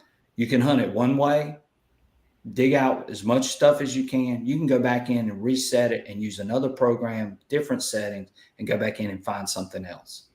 Right. That's how powerful this machine is. And that's the truth. And I've done it. I've gone back to a site that I have hunted for 4 years and have gone back and switched the settings and the programs up and gone back in and dug stuff. It's just crazy. Brian, you got me to the point where I'm going to go ahead and order that thing. And when the wife asked me why did I buy it, I was like, Brian sent it. Look, and most of these guys know this too. Charlie just lives in trouble. Okay, so oh yeah, he just lives in trouble. Well, look, we might have to get Rob to get up a batch of GUIs to help you out. Stand down. Hey, his wife likes them too. She just don't get to see many of them. I hide them. And Al House Otis brings up a good point too. You know, whatever machine fits your budget, don't. Mm-hmm. And we were laughing about Charlie going out and buying another machine, but you know, hey, again, there are so many good options right now. You've got everything and anything, and all of these machines, you're going to be able to go out and find something. Oh, absolutely. Right. There is no question about it. You're not going to be totally outgunned. Let me just put it that way. Yep. With some of these other machines, you know, if you look at the Legend, if you look at the WS6, if you look at the Equinox, if you look at, you know, any of those machines, even the Simplex, even at that 200 or the Xterra, you know, think about this, guys. I mean, we've got a machine now that people can hunt on the beach for $269. That's crazy. Think about 2 years ago, parents would come up to me with like 6 or 7 years old and said, "Hey, my kid's very interested in metal detecting, you know, but we don't want to spend a fortune in case he doesn't like it after." I said, "Listen, I don't use one. I've never used one, but I have never heard anything bad about this Simplex for $269 or $299, folks. Listen, get it for your kid. It's a quality detector. It has a lot of the same features their $900 machine has." I said, but yet if your son uses it 3 times and he doesn't like it, you're going to be able to sell that thing immediately for just about what you paid for it, because it's such a popular machine. And now you've got the Xterra Pro that's going to compete with that. And we've talked about this on our stream, Charlie and I think both companies are going to sell a boatload of those machines. Oh my gosh, these companies right now are and that's the good thing. And I'm an economics teacher too. So one thing that, you know, I can say is that with these machines competing against each other, all they're doing is making better and better products. Yeah, they're driving technology. Absolutely. Right. They're driving the forces that are going to keep giving us better and better products. Yep. And that's what it's all about. In the ultimate end is the consumer, and we're the consumers. And these companies are doing an unbelievable job. Legend is updatable via the internet. Tennessee Sharpshooter says, Gary Hall says, if my machine beeps, I dig those signals. Yeah, Gary, I screwed that up, Gary, in December, and I lost my first class ring to somebody else. Relic Jedi says, Rob, I think he meant Charlie and Rob, where would your dream location to metal detect be? Right, yeah. I think along with 95% of other American detectors, you want to go back to the old country. You want to be able to go to England or Scotland and pull out a Roman silver or hammered or you know, some copper from, you know, the age of Christ. I mean, right. You know, yeah. Deej just got a chance to go over there. Brad from Green Mountain Metal Detecting went over there. Right. I mean, that's just got to be. Otis, I will do, sir. You can bet that. Yeah. Going over to Europe is an amazing thing. And of course, with me being I am a history teacher too. So with me, I'm a history junkie. That's what I majored in college was history. So and me going over to Europe would be like a dream, you know, especially knowing the stuff that I already know and utilizing all that knowledge and then finding something that relates to those periods. Yeah, that would be cool. Yeah, I would just go crazy over that. Yeah. Kind of stuff. And of course, you guys know I'm a relic junkie more so than a beach guy. I hunt the beach because That's what I do in the summer. Just I mean, hi Maria. I don't want to go out in the woods and that kind of stuff. So yeah, the beach is just one of those things to sort of pass the time until relic season hits again, and I wait for that cool weather. And when that cool weather hits, I'm out there, and I'm looking for missions. That's how it is for us. Yeah, same thing. Yeah. Dirt Devil. That's I was just going to comment on Dirt Devil. That's just awesome, sir. Yes, that's just awesome. I was at a local park detecting with the Deus too, and a little kid came up asking me if he could try it. I dug the legend out of the car and set the kid up and had a blast, and his mother was so thankful. And that's what it's about, you know. Absolutely, that's what it's about. That's exactly what got your next generation coming in right there. Right. And you know, a lot of us would love to dig, you know, gold rings and gold coins and old coins and those kinds of things, but it's more than it's just the thrill of finding. Oh yeah, yeah. That a lot of people sometimes get lost in. Wow, Otis is in the area of Yorktown, Williamsburg, and Jamestown. Yeah, those are those are like dream locations to me. Those are like fantasy locations to me. But you talked about, Brian, about being a history teacher. I had a chance when I was in college to go to York for England for 4 months and stay there. Right. And I was in a pub playing snooker one night, getting my ass beat. And one of the old timers said to me, you know, what are you studying in college? And I said, I'm majoring in American history. And the guy, without missing a beat, went, "What is that? 2 classes?" Because their history is centuries old, and theirs was a couple hundred. You know? And you know, the whole room laughed. And what could I say? I mean, history-wise, compared to them, we're like infants. So right. And I just saw that comment that Outhouse Otis left. Yes, I love Williamsburg and Jamestown. My parents actually took me there when I was a little boy, and just reveled in being there and being amongst all that history. And I read books. Colonial history was like my favorite for a long time. So I mean, Michael, a large cent and a 59 fatty out of the same hole. Yeah, that would be cool as hell. Yeah. A Celtic coin would be a dream find. Absolutely, Michael. Absolutely. Yes, definitely. A Roman coin and then a 59 fatty in the same hole. All those things would be. Jim Active says, hell, there are guys out there with AT Pros that are just tuned in. We have a guy on our Sunday stream. A lot of you folks probably know him, Shane, the blind treasure hunter. He's still using his original AT Pro from 10 years ago, and he's in the water every summer with it. And the guy just finds remarkable stuff with a 10-year-old machine. Yeah. Right. If you guys haven't seen him, it's pretty interesting the way, I mean, he digs such a perfect plug, right? Really? And he'll retrieve his heart. You won't even know that he dug it.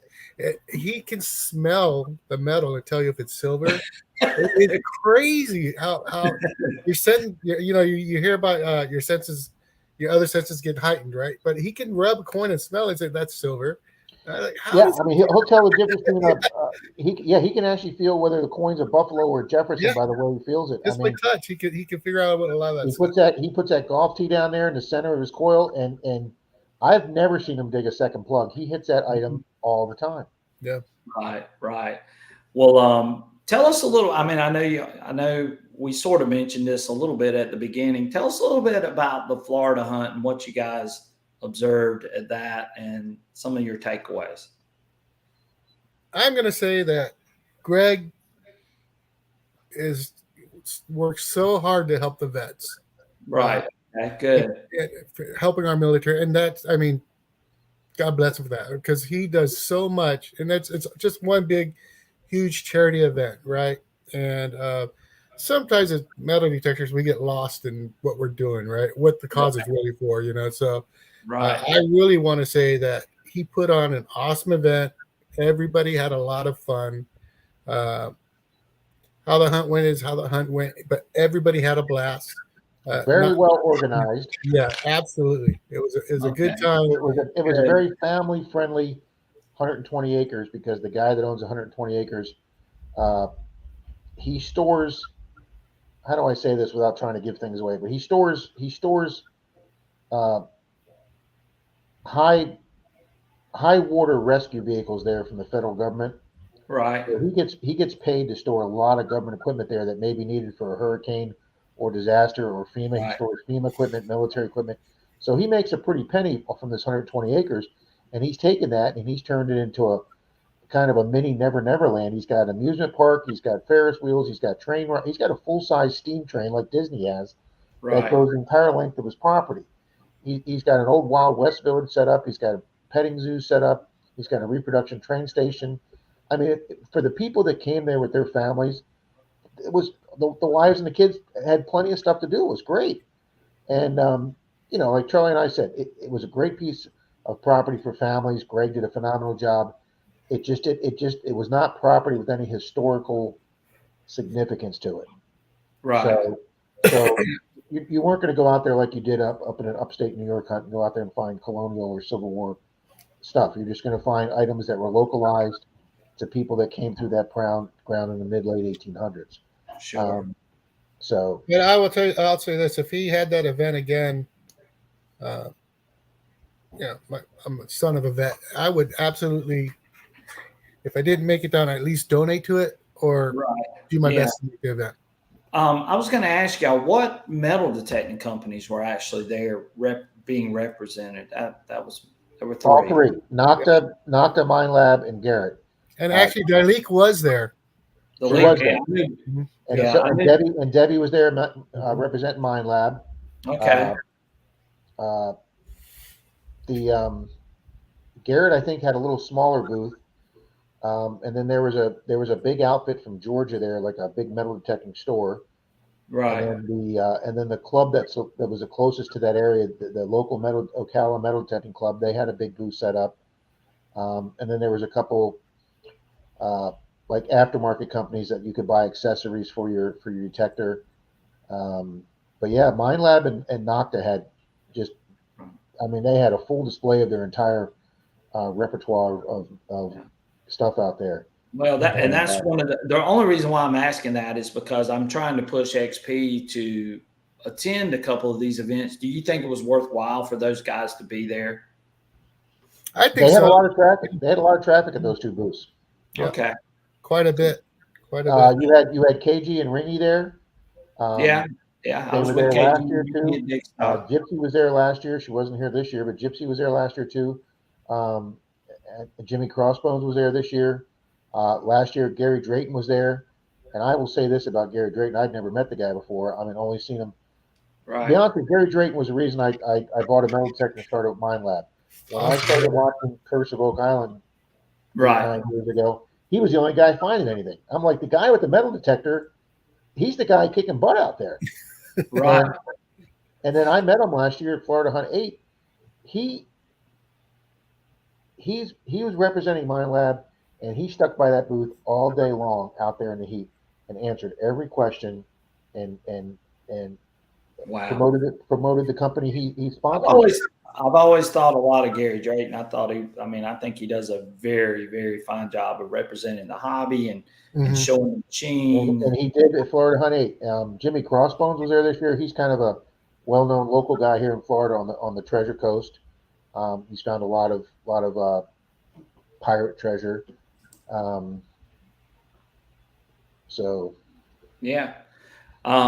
We're getting a couple of things popping up here. A lot of people are talking about the Manticore right now, and I know Charlie's got the Manticore. Charlie, have you done a lot of silver with the Manticore so far? I will tell you, I've found plenty of silver jewelry. Right. I've yet to pop a silver coin, but I've been finding gold with it. So I'm not complaining. So. Right. Okay. And I know you and I were talking a little bit about the Manticore, just a little bit. And I know I've got some people on here that are Manticore users.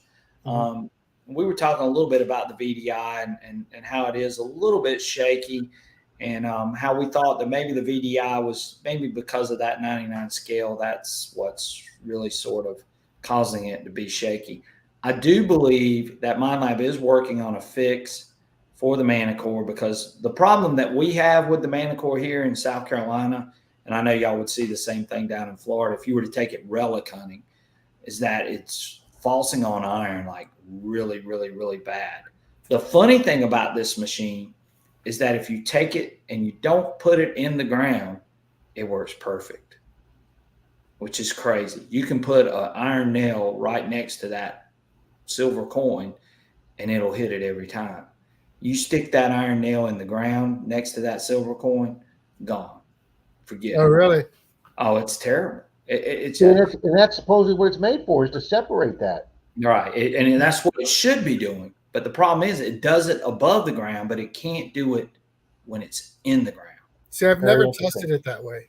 Right. And of course, we've got people on. I mean, I've got one person that's on here right now that is a tester for the Manticore, by the way. And Yeah, I've seen it. yeah. So that's, I mean, I know what we're seeing out of this machine. And of course, I saw it when I tried to use it to relic hunt with.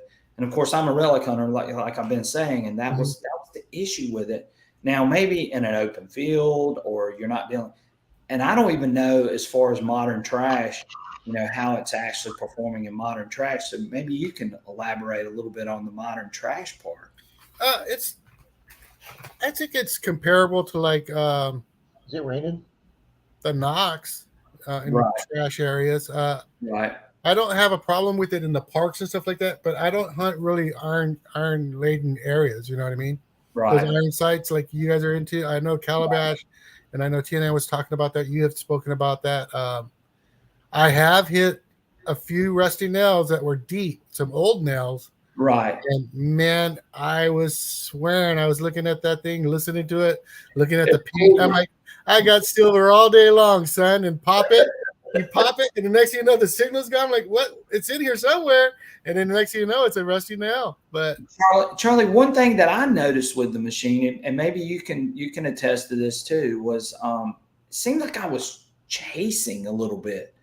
Like I would think the target is here, but it's actually a few feet over in some cases. I won't say a few feet, but when I first started swinging it, John knows for Finders Keepers, he has a Manticore, and he's doing really well.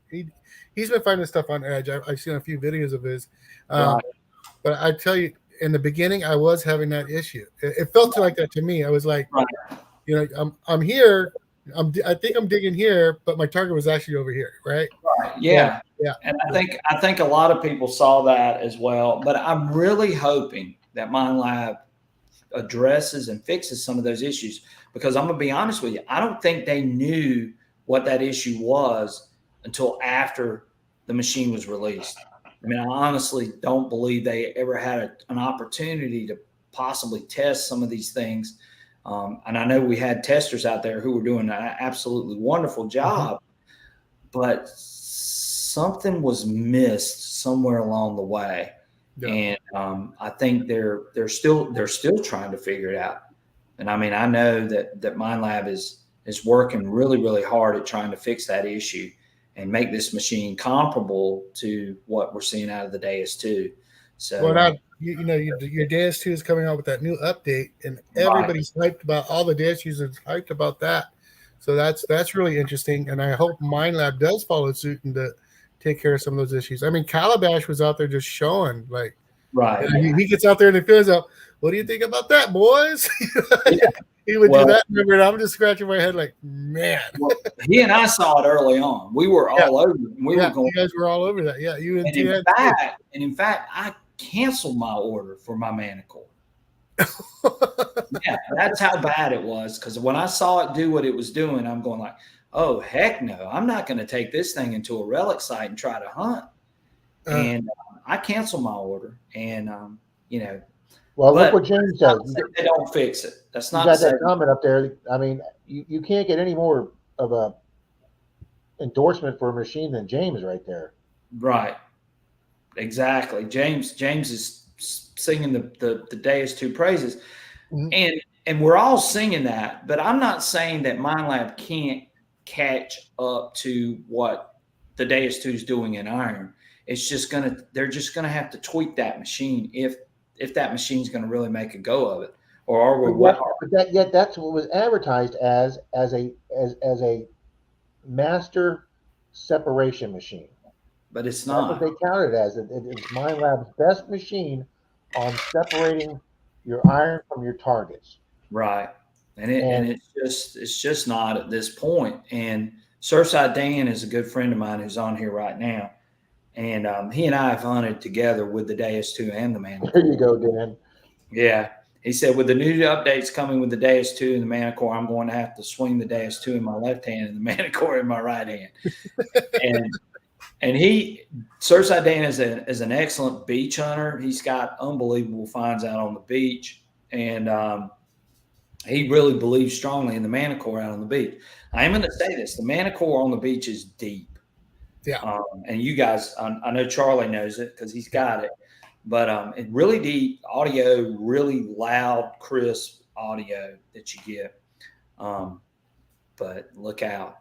This update's going to change. I mean, I'm just Even deep digging. Right. So I'm look at swinging my Deus 2. You have this fan base of Deus 2 folks. Oh yeah, I do, and they love they love their Deus 2. They love their machine, and but we learn from all these other machines too. Absolutely.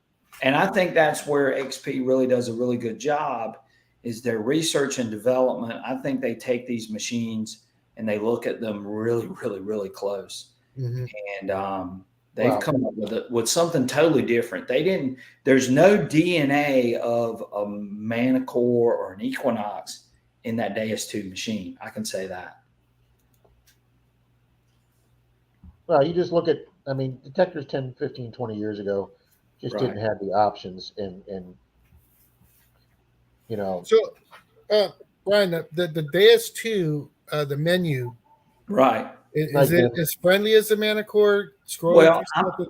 And I've said this, and all my viewers on here will tell you the same thing. I think the Manticore layout and the user interface on the Manticore is probably one of the best that I've ever seen. Okay. That's the truth. I'm just curious.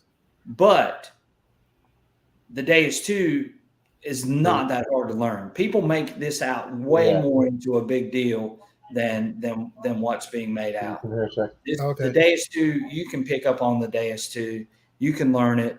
You can go out, not even knowing some of the settings on this machine, you could go out and just set it up in one of the default programs, and you can go out and hunt, and you're going to find stuff with it. No ifs, ands, and buts about it, because that's how good they are at setting up these programs. Now, if you want to change that machine and modify that machine to what you're actually doing, then you can do that too. So there's so many ways that this machine gives you those options. I know it might have been you. I saw the video with the WS6, the little puck right there. Right. You can actually scroll through that and do a lot of programming and stuff. Just exactly. Like the it's just a different route of doing it. They're the same programs that you see on the Deus 2 are the same programs that are on the WS6. Like I said, there's only a couple of things you won't have on the WS6. You won't have an external speaker, which you could add one if you wanted. You could get that jack and plug it in the back, and you could plug in a speaker. Which is you got some great comments. Right? Yeah, we've got some unbelievable people that come on here. Yeah. And but anyway, you could plug in a speaker. So if you did want an external speaker, but the only time you really need that speaker is if you're doing YouTube videos like myself. Why do you need the speaker? I'm telling you, you can buy a pair of these and you're fully enclosed. And the thing is with the Deus 2 is it has an equalizer on it. I don't know if you guys know that or not. Mm-mm. So you can make it to where the silver tones, you can make them sound as high of a pitch as you want them to. So the higher conductive targets. Nice. Right. And then, of course, you still got tone breaks. You still got notch. You still got all of those things that you can do to modify that thing to set it up however you want it to. Right. You could even reverse the sounds if you wanted to. You can make the silver sound like a low grunt, and you can make the iron sound like a high pitch if you want it. I mean, that's how innovative and how versatile this machine is. So, I mean, like I said, I can go on and on all day about that machine. And of course, like Sharpshooter saying here, the Deus 2 menu broken down 3 parts, left, middle, and right. Some terminology XP uses makes Deus sound more complicated, and it's not. It's not complicated. Now, that's what kind of worried me was some it's people the made same, it sound like it was. but it's all the same language that both of you guys are used to using. You all know about reactivity. You all know about or recovery for you guys. Right. So you all know about recovery. You all know about sensitivity. You all know about adjusting the tones. All of those things are the same things that you see on the Deus too. And once you sort of get a feel for the menu, it's easy, guys. It really is. And here's what I'm seeing. And you guys mark my words, you're going to see this even more. You're going to see a lot more people getting this machine, and you're also going to see a lot more females getting this machine because number one, it's light. Mm-hmm. Two, it's easy because all you got to do is put it on a program and you can go. And I'm not the person that says, just turn on and go detector. But if you wanted to, you could turn on and go. You could go. Does it also fold down real short? It folds down very compact. You want to see how low it folds down? Take a look at this. Hang on, I'll show you guys. So there it is right there. There, that's all right there. Nice. That's pretty good. Yeah, and there's the machine. That's the remote. This is the 9-inch core. So you take a look at what MindLab did with the Manticore, and I believe they modeled it off that right there. I'm trying to back up to where you guys can see the whole thing. Kind of reminds you of the Enterprise. It's very, very small. So there it is, looking at it like that. So yes, folds out, and you can hook this to your backpack, and walk down the beach. This, fold down, fold in. Look, you can make it look like the Starship Enterprise. That's right. Yeah. You can do that. So yeah, I mean that's the regular remote. So I've also got the WS6, which is this machine. There it is with the WS6. I'm sorry, I'm gonna back up, make it easier to show. But there's the WS6, and again, folded down. And you're talking about a light machine. This is extremely light. Almost feels like you have nothing in your hand.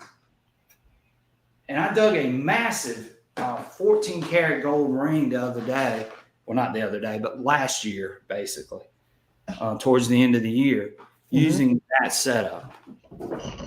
Oh, I'm going to be happy to answer this question. Okay, sure, go ahead. Because I get a. All right, let me find it. I say that, So, and I have to find it. The question up on the screen right now is, what are Charlie and Rob's number one find they have dug thus far in their opinion? Yeah, I'm looking for mine right now. I will tell you, and I say this, and I mean it. I've said it before. I found gold rings. I found gold bracelets. I found 3 ringers. I found some pretty cool stuff, right? But my number one, I don't know where I put it, unfortunately. And it wasn't nothing special. It was just I'm thinking it was a hair clip. It was about 5-6 inches long. It had a dragon woved in it, right? And but it was my first find that I was like, this is so cool, right? So for me, that was my number one find because that's what kicked it off for me. You know what I mean? Besides the bottle caps and everything else, when I dug that out of the beach, I was like, wow, that's crazy. You know what I mean? And that was it. That was it for me. Finding all this other stuff is awesome. I love it, but that's the one thing I'll always remember is just how it started. So. Right.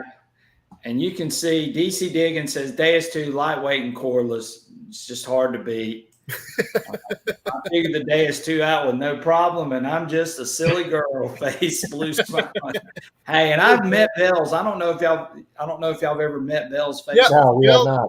Bells lives in Milton, which isn't too far from me. So well, she and I met at Dick Stock, and just a wonderful, wonderful person. Her and her husband, great people. I will show my best find. I might have to change my setting. I found this with Dalton on the permission of his in a town called Zephyr Hills. This is my best find I've ever found, and this was probably going to be my best find. This is a 1906 solid gold Master Mason's uniform medallion. Oh, His wow. his his club gave this to him when he made the Master Mason 33rd degree. It's got the name of the New York jeweler on it. Yeah, I can see it, Rob. I can see it There now. you Good. go.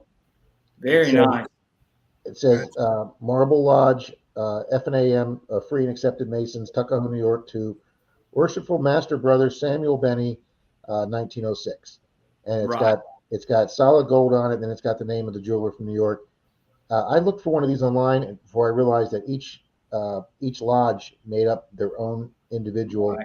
Right. But that's solid gold. It's a little bit smaller than it's about the size, a little bit bigger than a quarter. That's probably the best find I'll ever find. And then we showed this to the homeowner. Well, we thought it was copper then before we knew it was gold. But we showed it to the homeowner, and she said, "Oh, well, this is Mr. Benny's house. He used to live here 70 years ago. When we were a little girl, he used to let us come over here and pick oranges." And she was in her 70s. Right. So Ken from Adventures in Dirt, he did a genealogy search on this and traced Mr. Benny all the way back to England, to his lodge in England. And he had no children, no living relatives. His first wife had died. His second wife had died. And he has no family. And the lodge that this is from is no longer around. It's been absorbed. So there was literally the genealogy stop with that. But that was great that you tried to find out, all the information about it. That's awesome, Rob. That is unbelievable. That's probably as close as I'll ever get to a gold coin. So I'm pretty happy with that. Well, Charlie, tell us about your great find. What's your greatest find?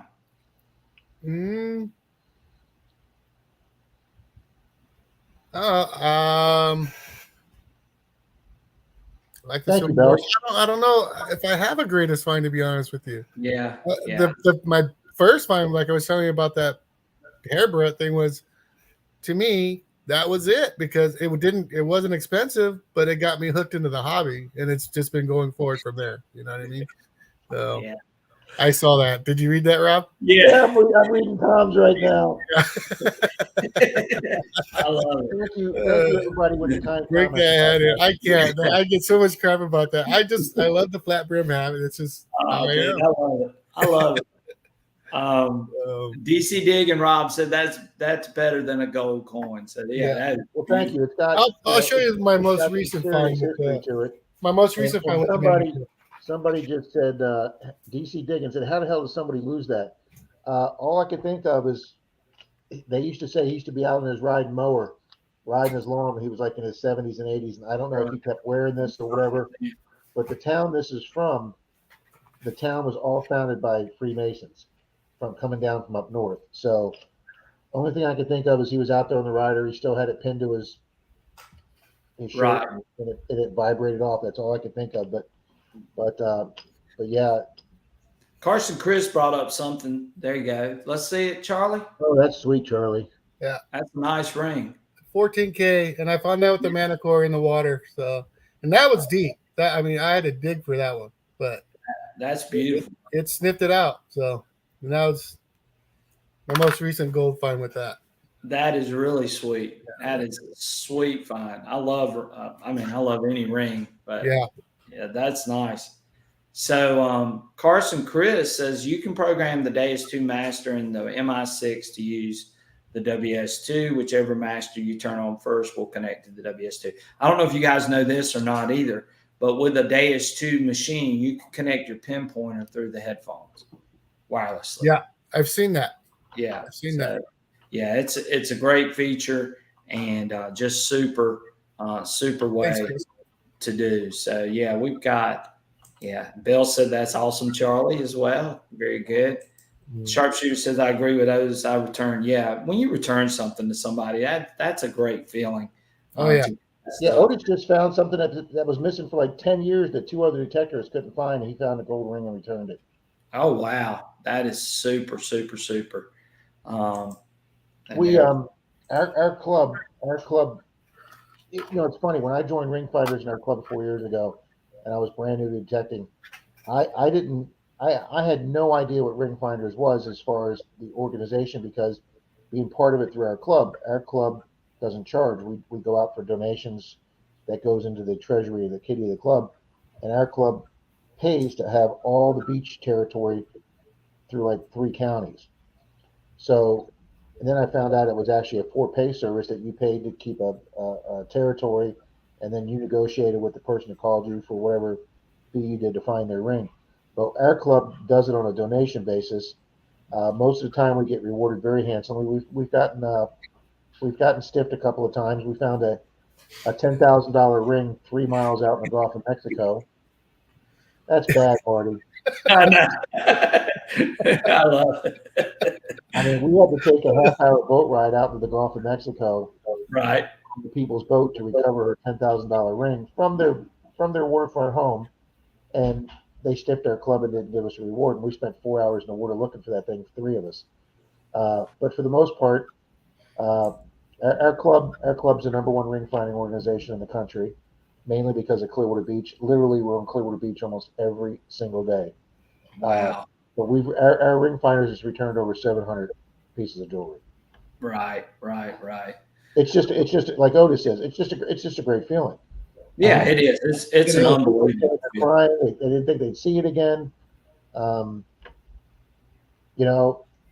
Especially if they call you. I mean, we had a lady lose her diamond tennis bracelet. She was throwing the football with her teenage son, and she felt it pop off her wrist, and she didn't move. She stayed right there in Clearwater Beach. It took me about an hour and a half, 2 hours to get there, but I turned on my machine, and on the first sweep, I had it because it was only a couple feet from her, but it paid off because she stood right where she was when she lost it, and it was easy to find.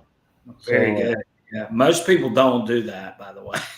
Right. No, you get the drunk people. They're like, "Oh, it's out here somewhere." Yeah.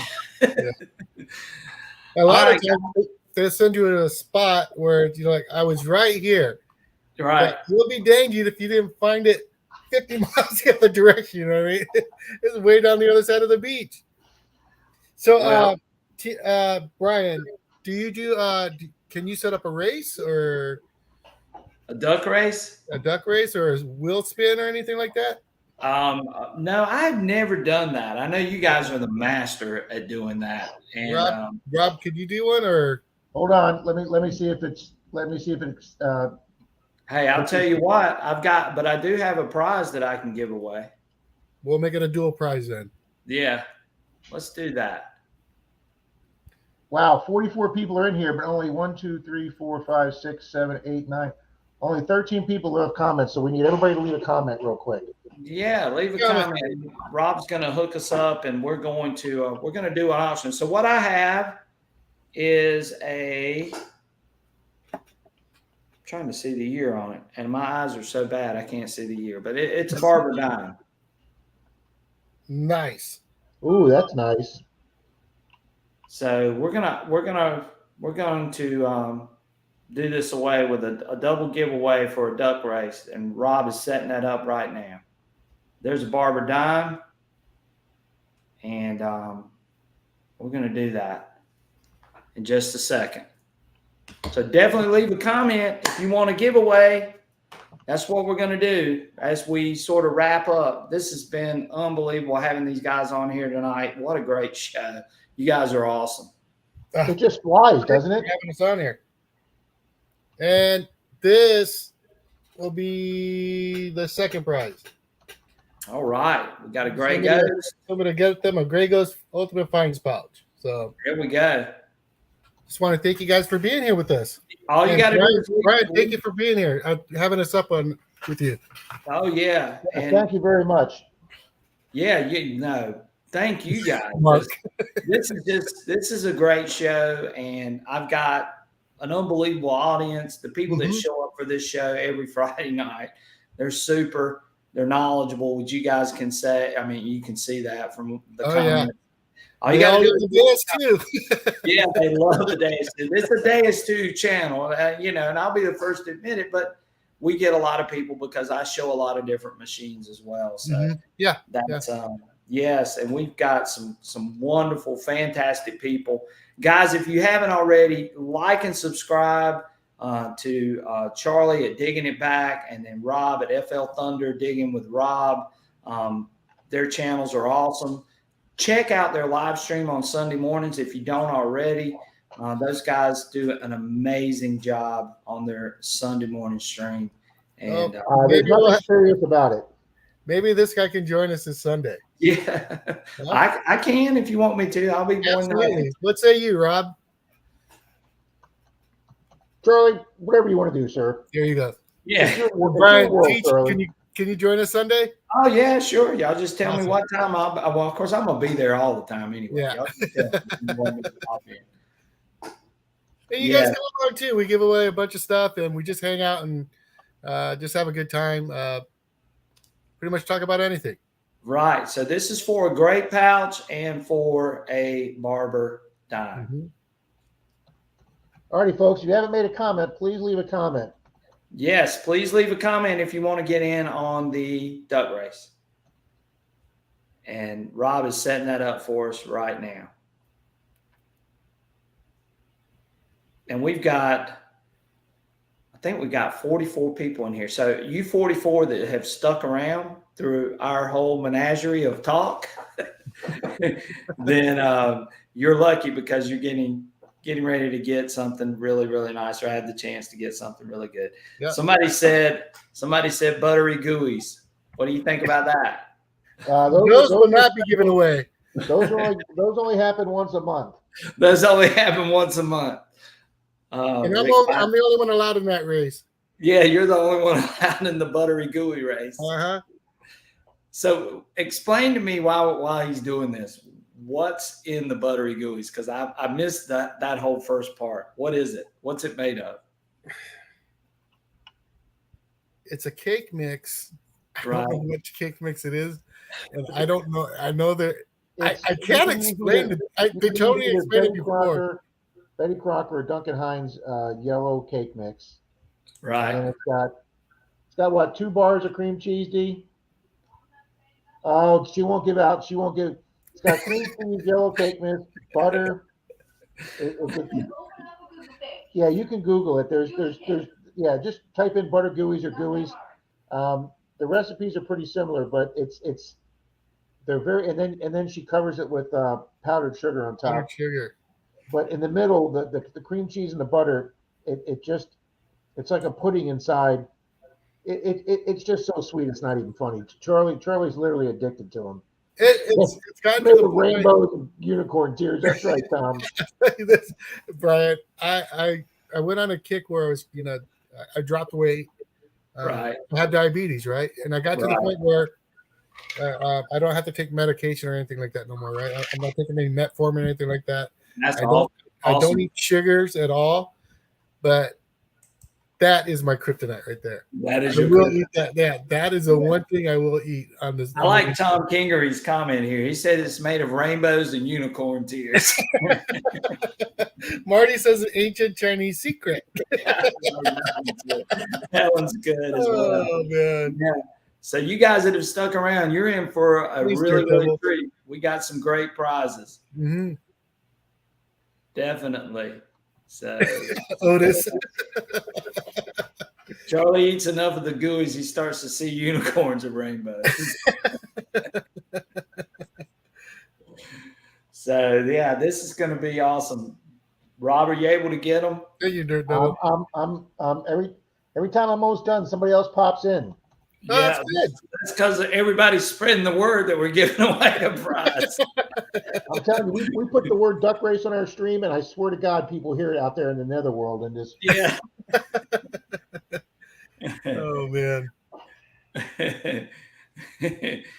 Gary Hull says he's still waiting to dig one himself. So I'm assuming he's talking about the barber, but there's a barber dime. So that would be nice. Maybe Gary, maybe you'll get lucky and win this. That'd be good. That'd be awesome. So we've got some good people on here. Dirt Devil Detecting. I think he's one of y'all's too. Super nice guy. He's got something that he's going to be sending me, and I look forward to showing that and so on. So while we're waiting on Rob, how's it going? If you haven't made a comment, just type in here or want to be in the race, or just type in something, because as soon as you type in something, you pop up on my screen. There you go.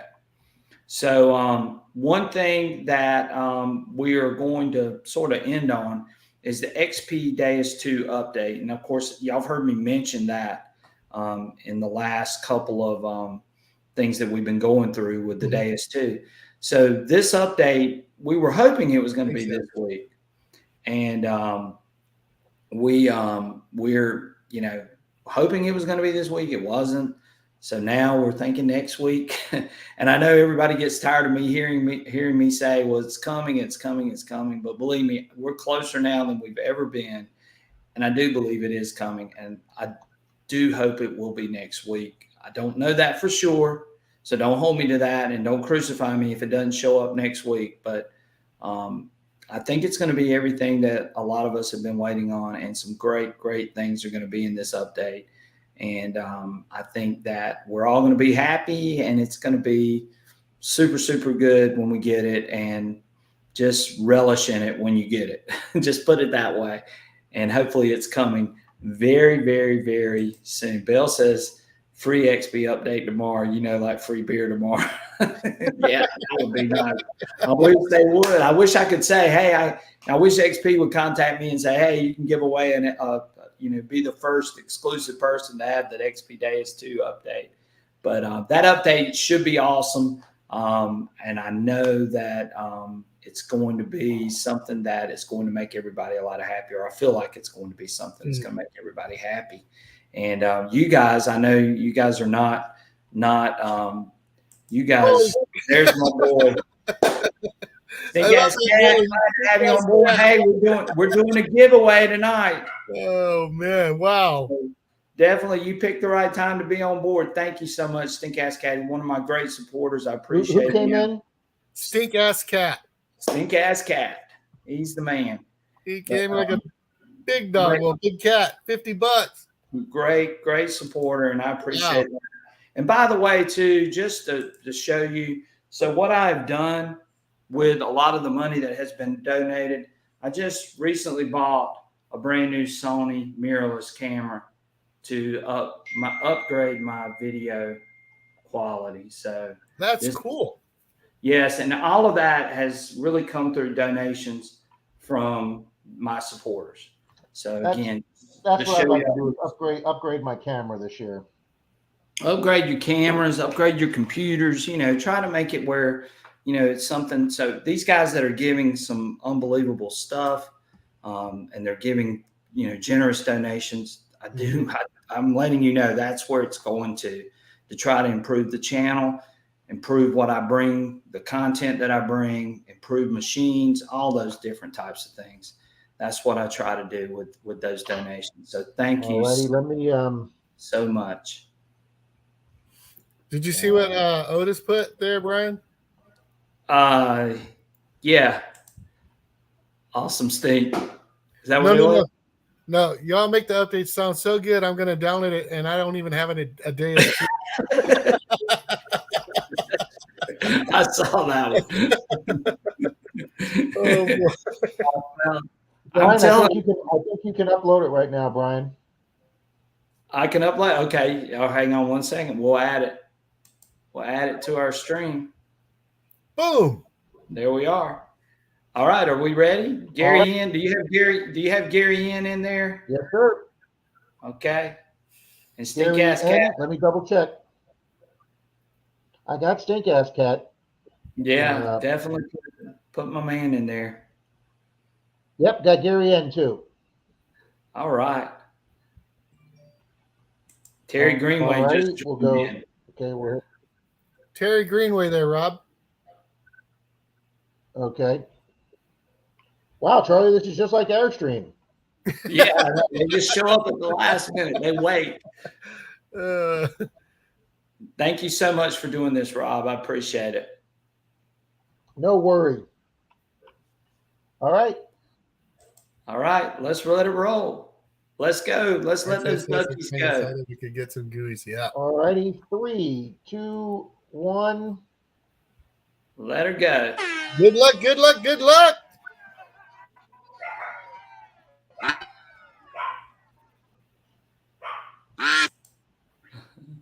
Ohio Freddle, I am got here. You, Fred. Cool. I got you, Ohio Freddle.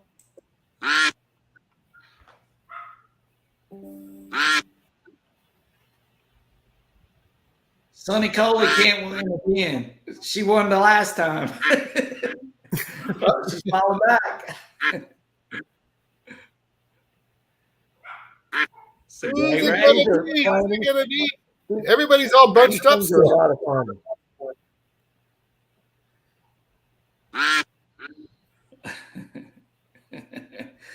Here we go.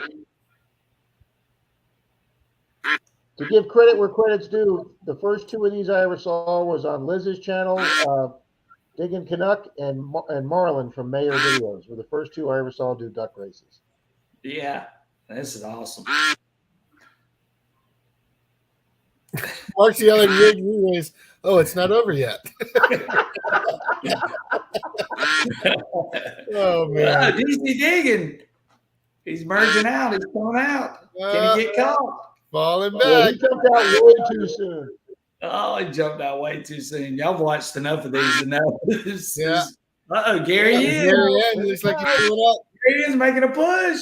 Gary. Boom! Congratulations, Gary. Big congrats there. All right, is Gary here? Gary, are you here? Hopefully he is. Yep. Well, Gary Halls is. Hopefully he's there. Who was second? DC Diggin. DC Diggin. Yes. Well, DC Diggin's definitely here. Is Gary N here? Gary N is here. He said yes. Yes. All right, Big Gary. congrats, buddy. I don't know if you can see my name on the. Congratulations, buddy. I don't know if you can see my name on there or not, but I got my email address right next to my name, digitback@gmail.com. If you want to hit me up and give me your address, I will send that bag out to you ASAP. There we go. Very good. And Charlie, I can send you, if he sends you that, I can send you this coin to you. We can put them together. So basically what I do, I'm sponsored out here by Gulf Coast Detectors. So I just purchase from them and they'll mail it direct for me. Oh, okay. All right. Well, he can send me his address and I'll send him the coin then. Perfect. We'll put that in. Good job, guys. That was so good. Thank you for putting that up there, Rob. Running that race, yes, sir. Rob. Well, it's a little better with 47 people, Charlie, than it is 130. So yeah. Oh man. What I've done now, Brian, is on Saturday night I'll sit home and I'll do the duck race based on everybody that was in my stream last weekend. Right. And so that way I've already pre-typed in the 100 and 110 people, whatever it is. And yeah. then I run a race for a silver coin to reward all the people that were there last week. And then I've already got the base built of those 100 people. And if there's somebody there new this week, we just add them instead of me having to start a whole nother 110 people. Right. So, yeah, that was superb. I mean, I watched, like I said, I watched the Sunday show all the time. So yeah, I see how I'm going like, dang, how did he get all those names into there? And I'm going like, that's crazy. Well, it's taken me a while to realize how to do that because there were times it would take 30, 40 minutes for me to type those in, and Charlie's having to carry the stream because I'm busy trying to type all those names in. Well, I mean, I'm amazed by what you guys do when it comes to that. So, guys, also for you guys that are still in here, we got 51 people in here. I mean, wow, that is awesome. So, but for you guys that are still in here, Charlie and Rob have a great show on Sunday morning. If you like what you just saw with the duck race, this is the main thrust of their channel. We're nowhere near as serious as this. That's a teeny bit of it. But this is, Brian, I got to tell you, Teach, this was great. I mean, just to sit here and talk about detecting and whatnot. Look how fast this went by. Yeah, I know. Like I really honestly, and I mean this honestly, I really didn't plan on keeping you guys more than an hour, a little bit over an hour, and damn, it's 2 hours. I mean, almost 2 hours. We're getting closer to Charlie's. We're getting closer to Charlie's bedtime here. Yeah, Charlie's ready for bed. Oh man, Lance thank you wanted very to know much. if Doug died.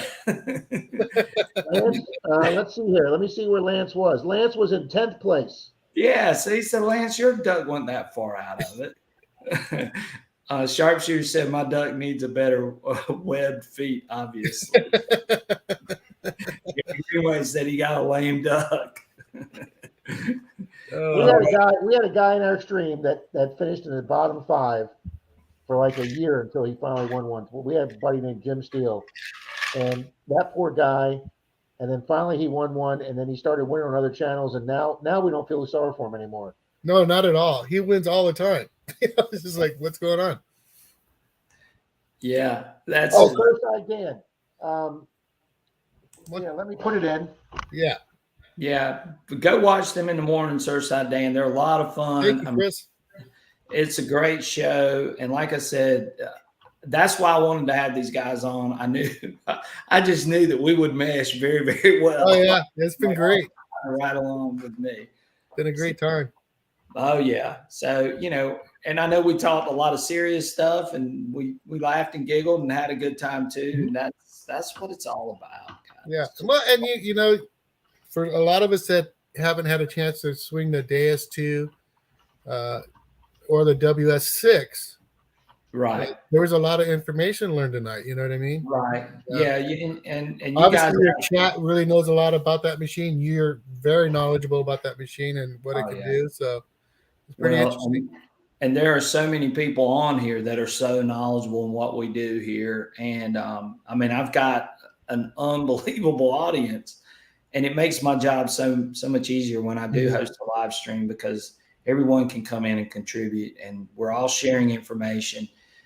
And I'm not really charging you for anything, for any of the information that's being shared. And, I think a lot of people get turned off because a lot of times when they do want that information, they sort of have to pay a lot for it. And that's not what there we're are trying. So many great channels on YouTube that you can learn from that are teaching channels. Exactly.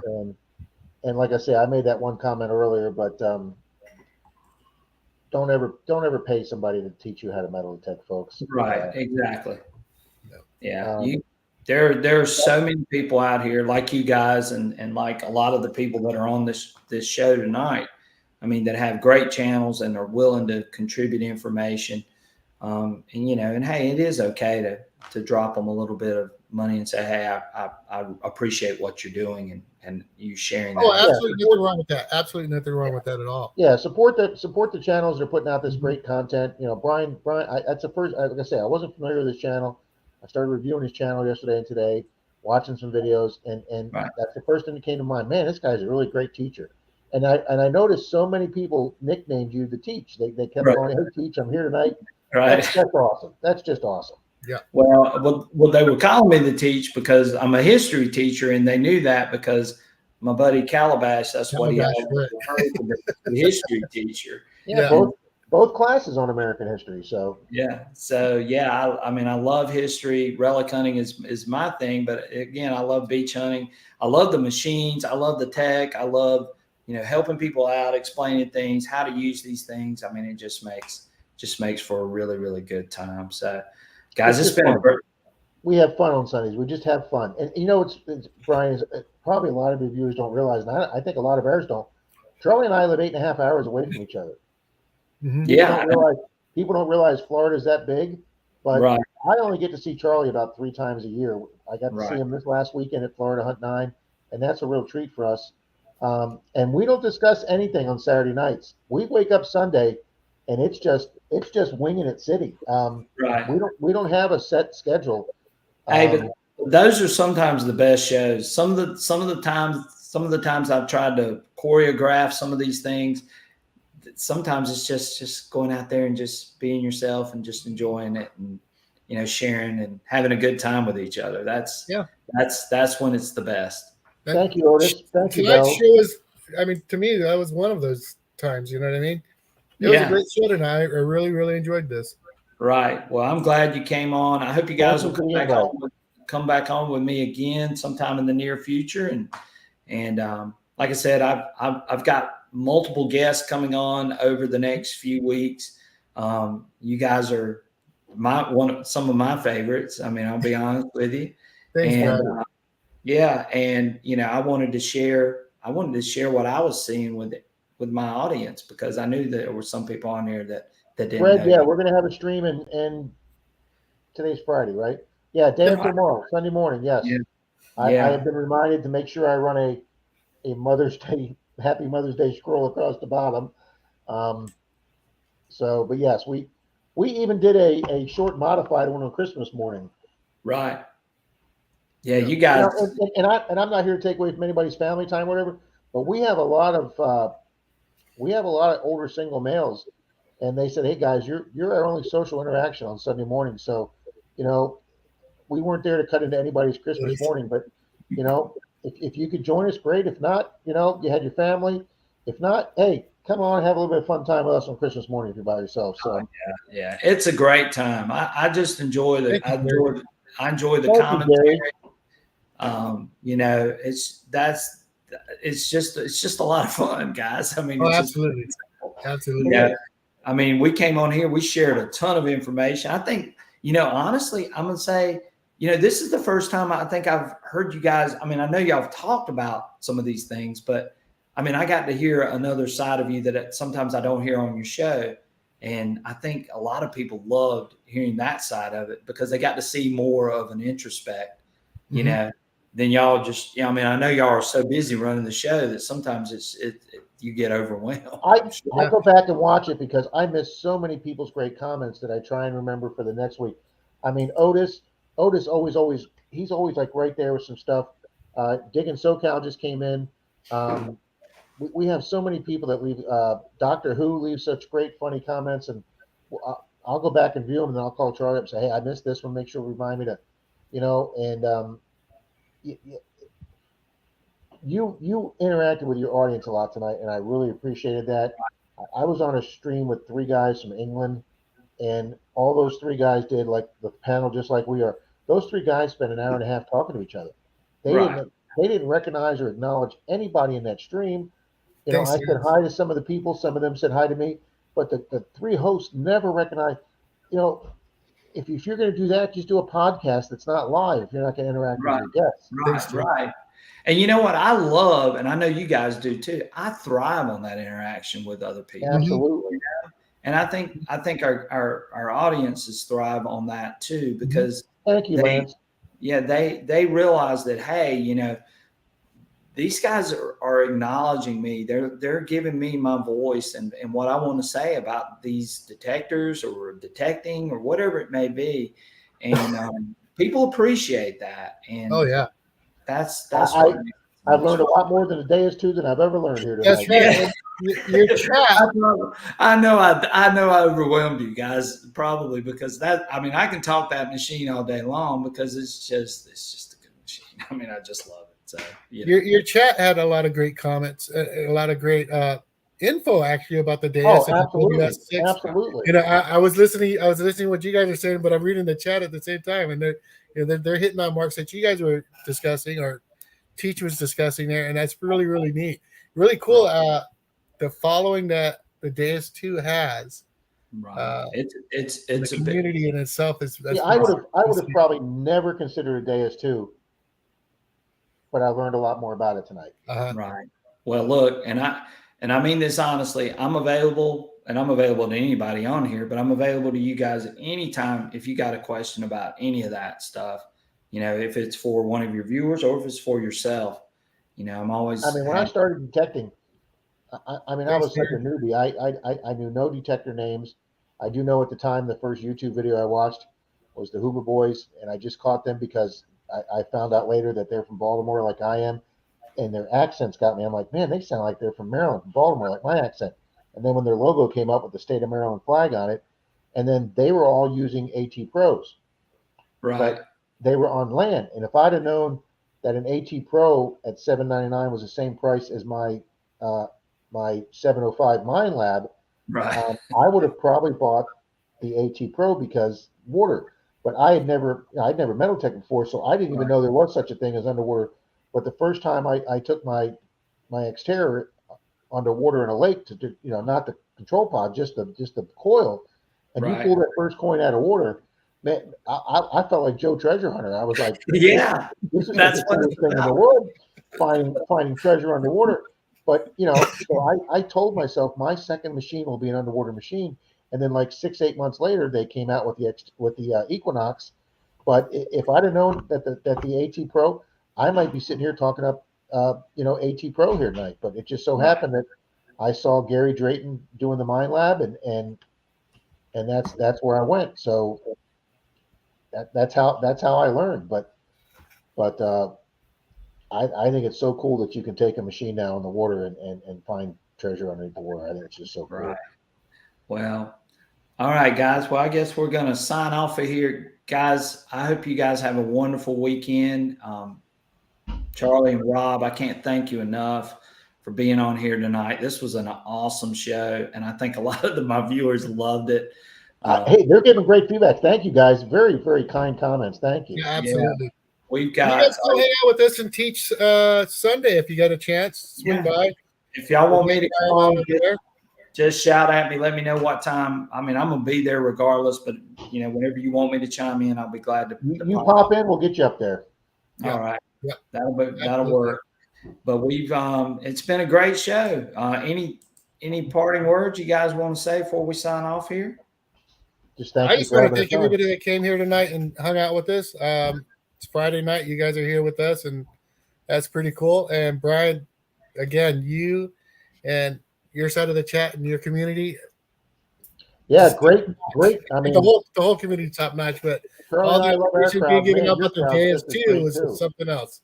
Yeah, wow. Again, I appreciate you guys, and I look forward to seeing your show on Sunday morning, and I look forward to all of our next adventures, and we are going to sign off here. Everybody have a great night. Rob and Charlie, you guys are awesome. Thank you so much for being here tonight, and thank you for all the wonderful comments that everyone left and for all the great donations tonight. We really appreciate it. Have a great and wonderful weekend. We'll see you guys. Take care. Y'all hang on for a second after I sign off. All right.